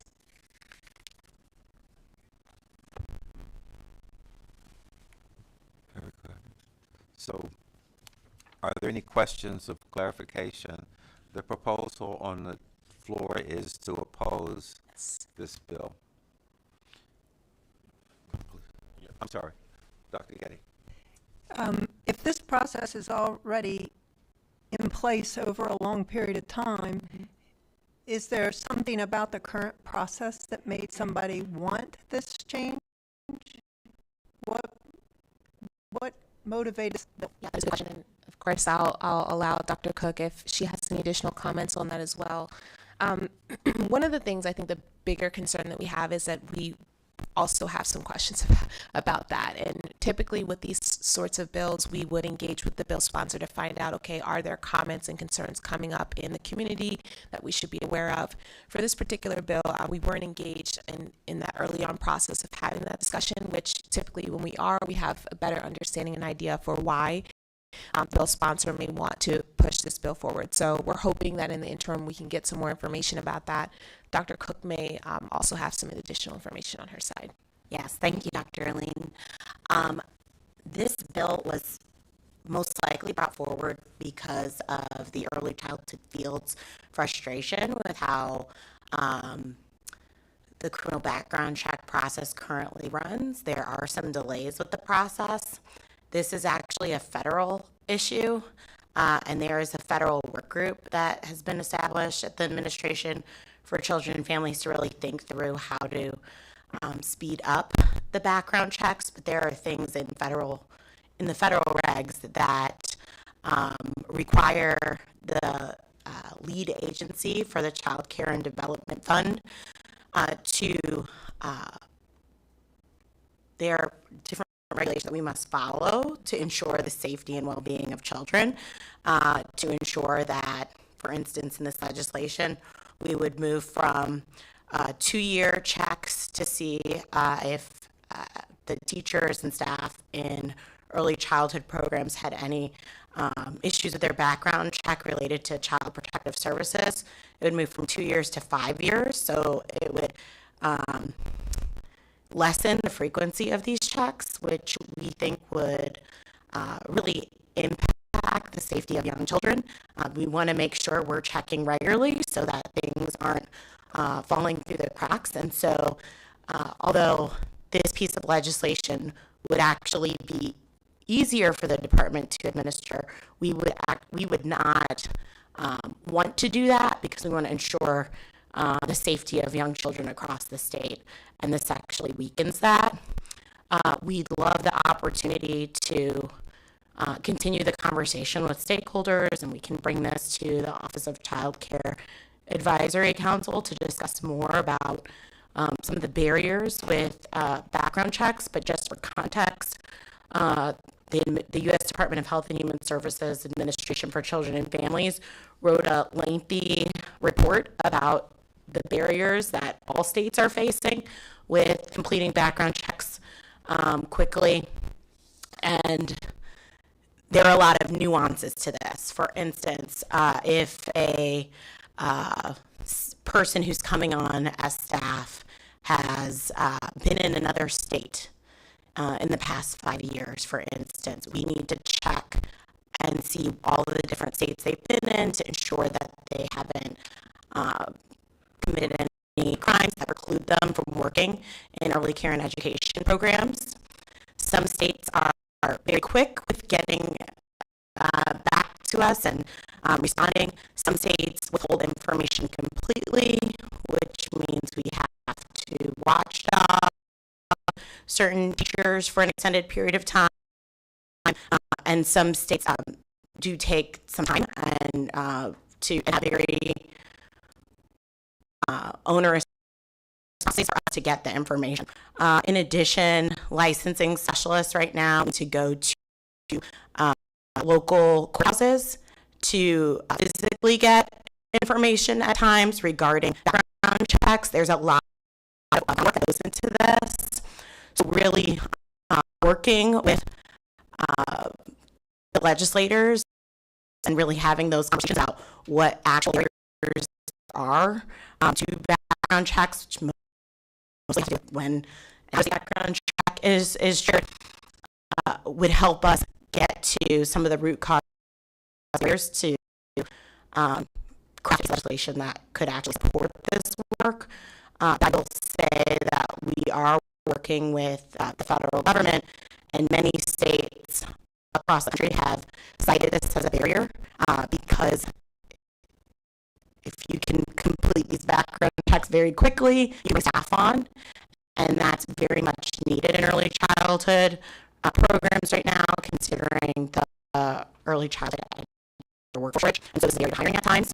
And so this is something that we do want to work to speed up the process, but this particular piece of legislation is I guess we'll go ahead and vote. Then all in favor of opposing the bill, please say aye and raise your hand. Aye. Aye. This looks like unanimous. Mr. Paul, are you online? Yes. Hello. I raised my hand. Okay. All righty. With the presentation up, we just weren't able to see. Okay, that's good. Ready? Okay. And so the piece of paper that you all have in front of you, it just highlights some of the bills that we have already touched on. All of the bills below are bills that we support.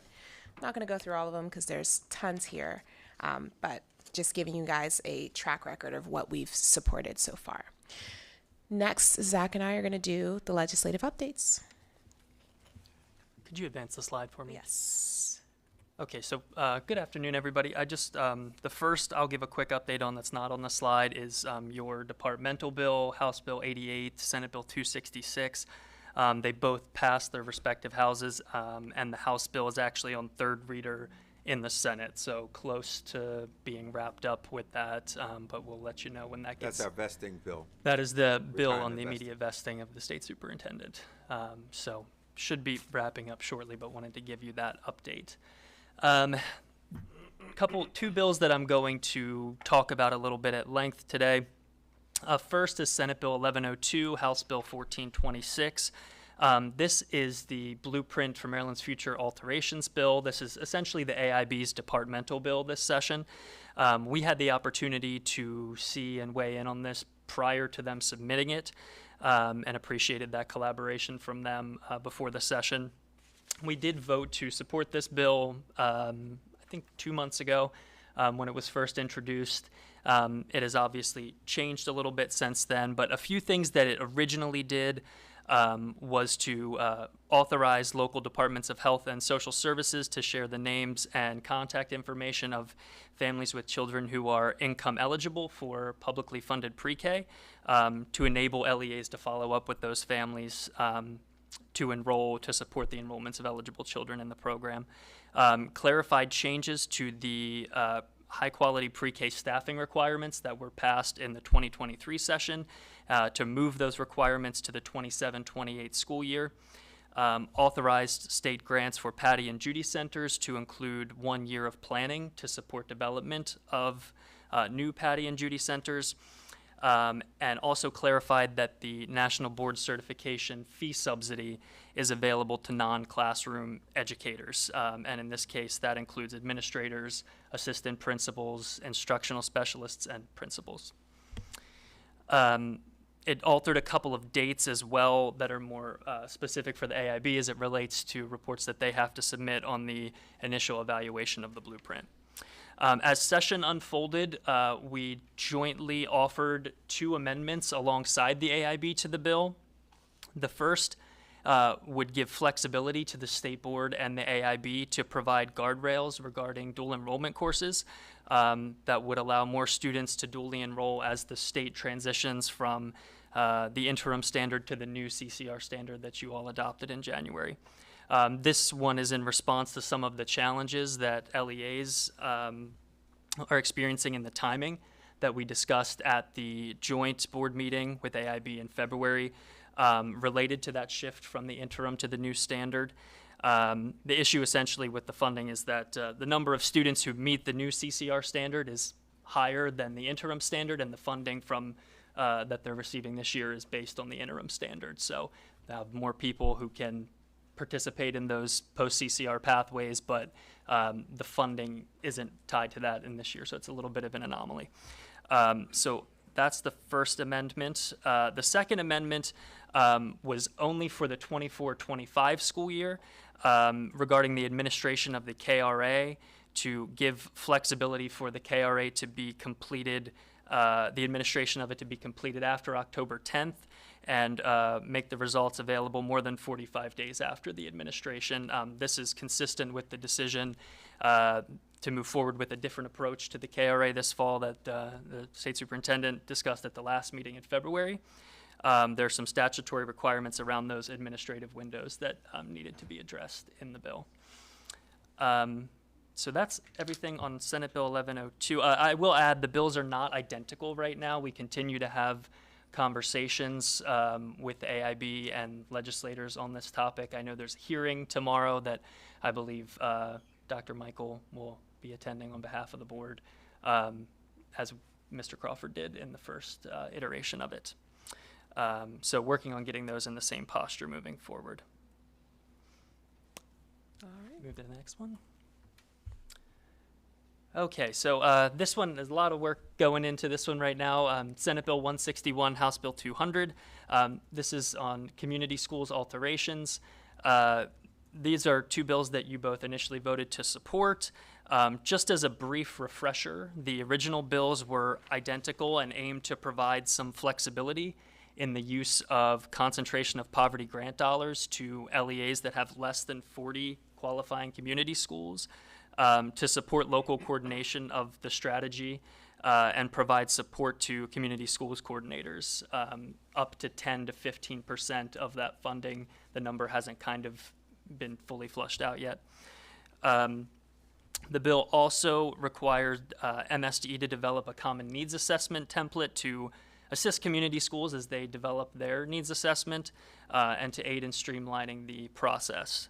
The original bills also required LEAs to submit their needs assessment and implementation plans to MSDE for approval. Both of the bills have been amended and are in somewhat different places, so we're working closely with both the House and Senate sponsors, as well as the AIB, Strong Schools Maryland, the Maryland Out of School Time Network, and PZAM on some amendments to ensure that that funding flexibility that I spoke about stays in the bill, to not necessarily have MSDE approve the needs assessment, but to maintain approval of the implementation plan, and also to work on an evaluation template that makes sense in the process. And I know some amendment language going around right now would have MSDE and AIB able to set the timeline for when local school systems would submit an evaluation on the community schools. So it's just a little update on that. There's a hearing on this bill today. We're working very closely behind the scenes with a number of groups to hash out amendments to both of these bills. I really appreciate that the team is working so closely with multiple stakeholder groups on this. I think it's really important that when we can join hands with our legislative partners to move legislation in the direction that we think it needs to best move for students and schools, that we can do that. And I'm just so impressed with our team and your ability to lean into these groups this year and become a part of those partnerships. So thank you. And they've all been very tremendous partners as well. All right. So the next bill that we want to talk to you all about is SB 771. It's cross-filed with HB 945. This is the initial teacher certification bill. This bill essentially alters some of the requirements for teachers who are entering in for their initial certification. Last month, the State Board of Education had supported this bill with amendments, and you'll see that our position has been updated to strictly support. The reason being what Ms. McCusker just explained, which is that the department worked very closely with a number of stakeholders, including the bill sponsors on both the Senate and the House side, to address a number of things that we felt could be tightened up to be a little bit stronger in this bill. Two of those things are expanding pathways for teacher licensure, which is something that we're already striving to do with the blueprint for Maryland's future, and the second thing is improving the process for initial certification of qualified teachers and other school personnel who are credentialed in other states. So this is ongoing work that the department has been doing. This bill further solidifies the work that we're currently doing, been doing a great job with, and so we're excited to partner on this bill. One more thing I just want to highlight is that this bill aligns with, like I mentioned earlier, the blueprint for Maryland's future Pillar 2, more specifically, which focuses on high quality and diverse teachers and leaders, and it allows the use of multiple pathways, multiple measures to meet the teacher licensure standards. Okay, the big thing that we wanted to maintain with this is that although we have multiple pathways now, which is just something that I think is important for as we continue to move forward, the classrooms are changing, we do want to reiterate that this does not mean that we are not maintaining rigorous standards, and that was one of the things we felt really important about with this bill. So both of these bills crossed over, which means they crossed to the opposite chamber, and Senate Bill 771 has a hearing tomorrow at 1 o'clock on the House chamber in Ways and Means.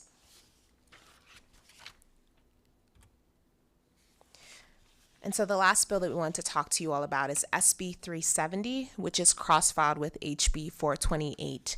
This is a community schools rental assistance bill. This bill essentially establishes a rental assistance for community school families program.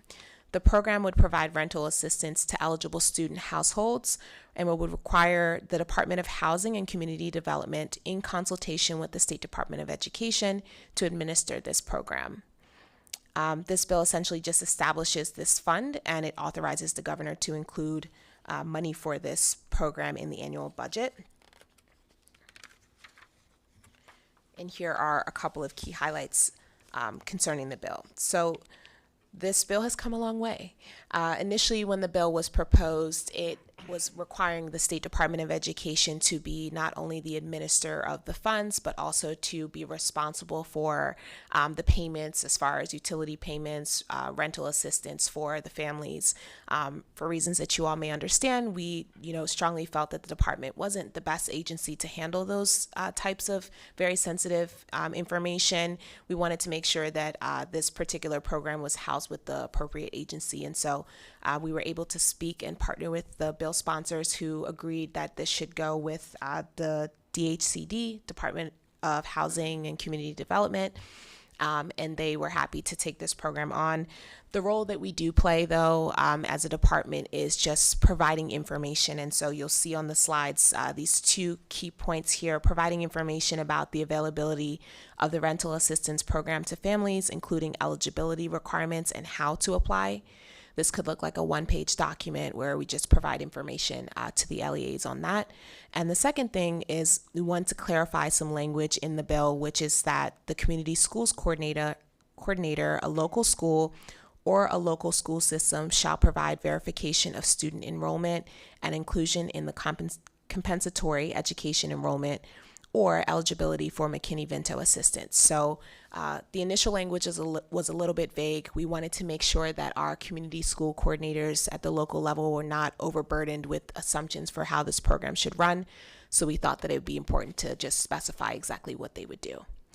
Both of these bills crossed over in their opposite chambers, and HB 428 has a hearing today. It's probably being heard right now, actually, in the Senate Budget and Taxation Committee, and the cross-file on the Senate side will be heard in the House Appropriations Committee at 1 o'clock. That is all we have. Any questions? Excellent.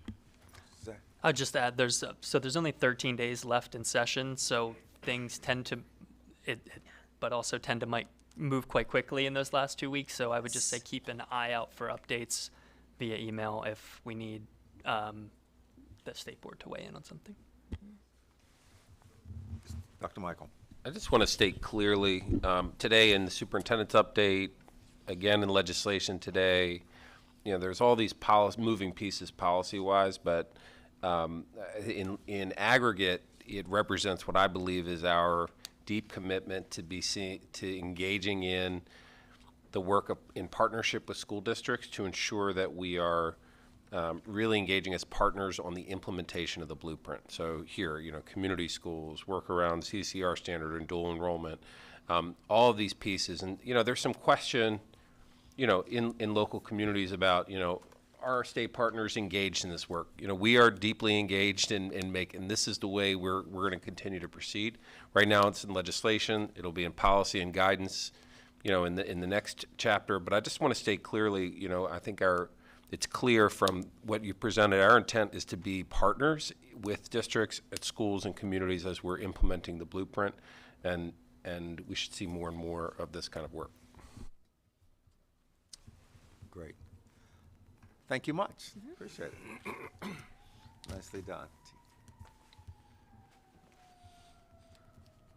Okay, I'm going to read a statement that will allow us to go into executive session pursuant to Section 3-305B1 and B7 of the General Provisions Article of the Annotated Code of Maryland.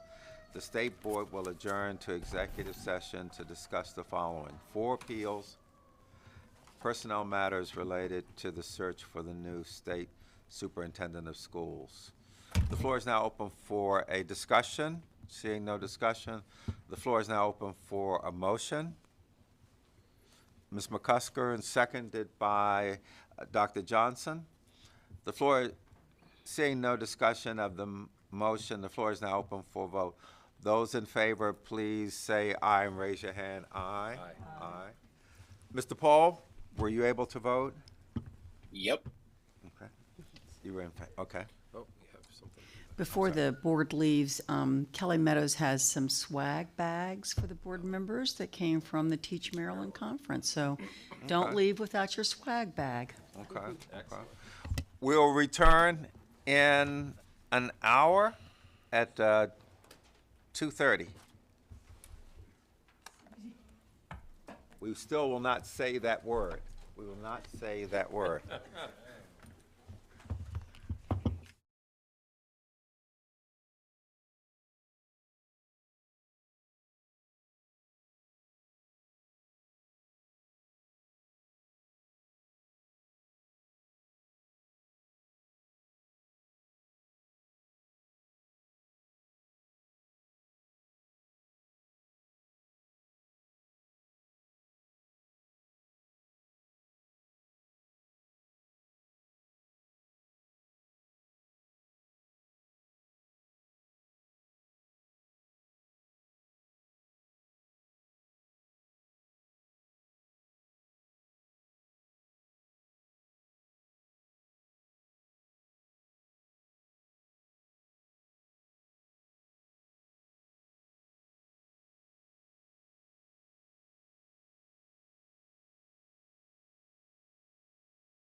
Good afternoon. We are reconvening.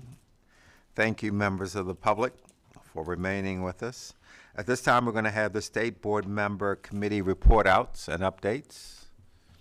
Ms. McCusker. Thank you. The Education Policy Committee will meet again on April the 10th. And at this committee meeting, we will be highlighting possible work around suicide prevention and the handling of trauma incidents at our schools across the state, in addition to any COMAR items that may be brought to the table and as we're wrapping up the legislative session. So that is live streamed, and all other information concerning our committee can be found on the website. Thank you. Thank you. Dr. Golson? Thank you. Good afternoon. The Education Transformation and Accountability Subcommittee meets on April 11th at 6 p.m. We'll post our agenda the week in advance. Thank you. Thank you. Anyone else? Okay. We're now open for a discussion or identification of future agenda items. You can share agenda items now. You can talk to myself, Dr. Michael, or Mr. Hands in the interim. Anything pops out right now? Y'all just want to go home. Okay. All righty. Mr. Dunklo, opinions? Yeah, is this on? Can you hear me? Yes. Okay. We have 3 opinions and 1 order to announce.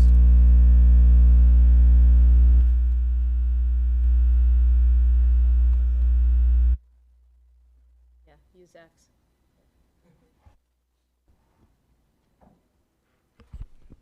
Better? Yes. Okay. We have 3 opinions and 1 order to announce. Sarah Iannacone versus Frederick County Board of Education. That's opinion number 24-05. This involved the local board's termination of a non-certificated employee. The state board affirmed the local board's decision. Justin King versus Harford County Board of Education, opinion number 24-06, involved the local board's 5-day suspension of a non-certificated employee. The state board affirmed the local board's decision. JS and JS versus Harford County Board of Education, opinion number 24-07. This involved the local board's denial of a boundary exception. The state board affirmed the local board's decision. And we have 1 order, Fred Regazzoni versus Anne Arundel County Board of Education, order number 24-06. Appellant filed an appeal of the local board's decision dismissing the employee. This appeal is dismissed for untimeliness. Thank you very much. The floor is now open for any items for the good of the order. Seeing no discussion here, the floor is now open for a motion to adjourn. Ms. McCusker, Dr. Getty, seeing no discussion on the motion, the floor is now open for a vote on the motion. Those in favor, please say aye. Raise your hand. Aye. Aye. Thank you very much. It's been a very productive day.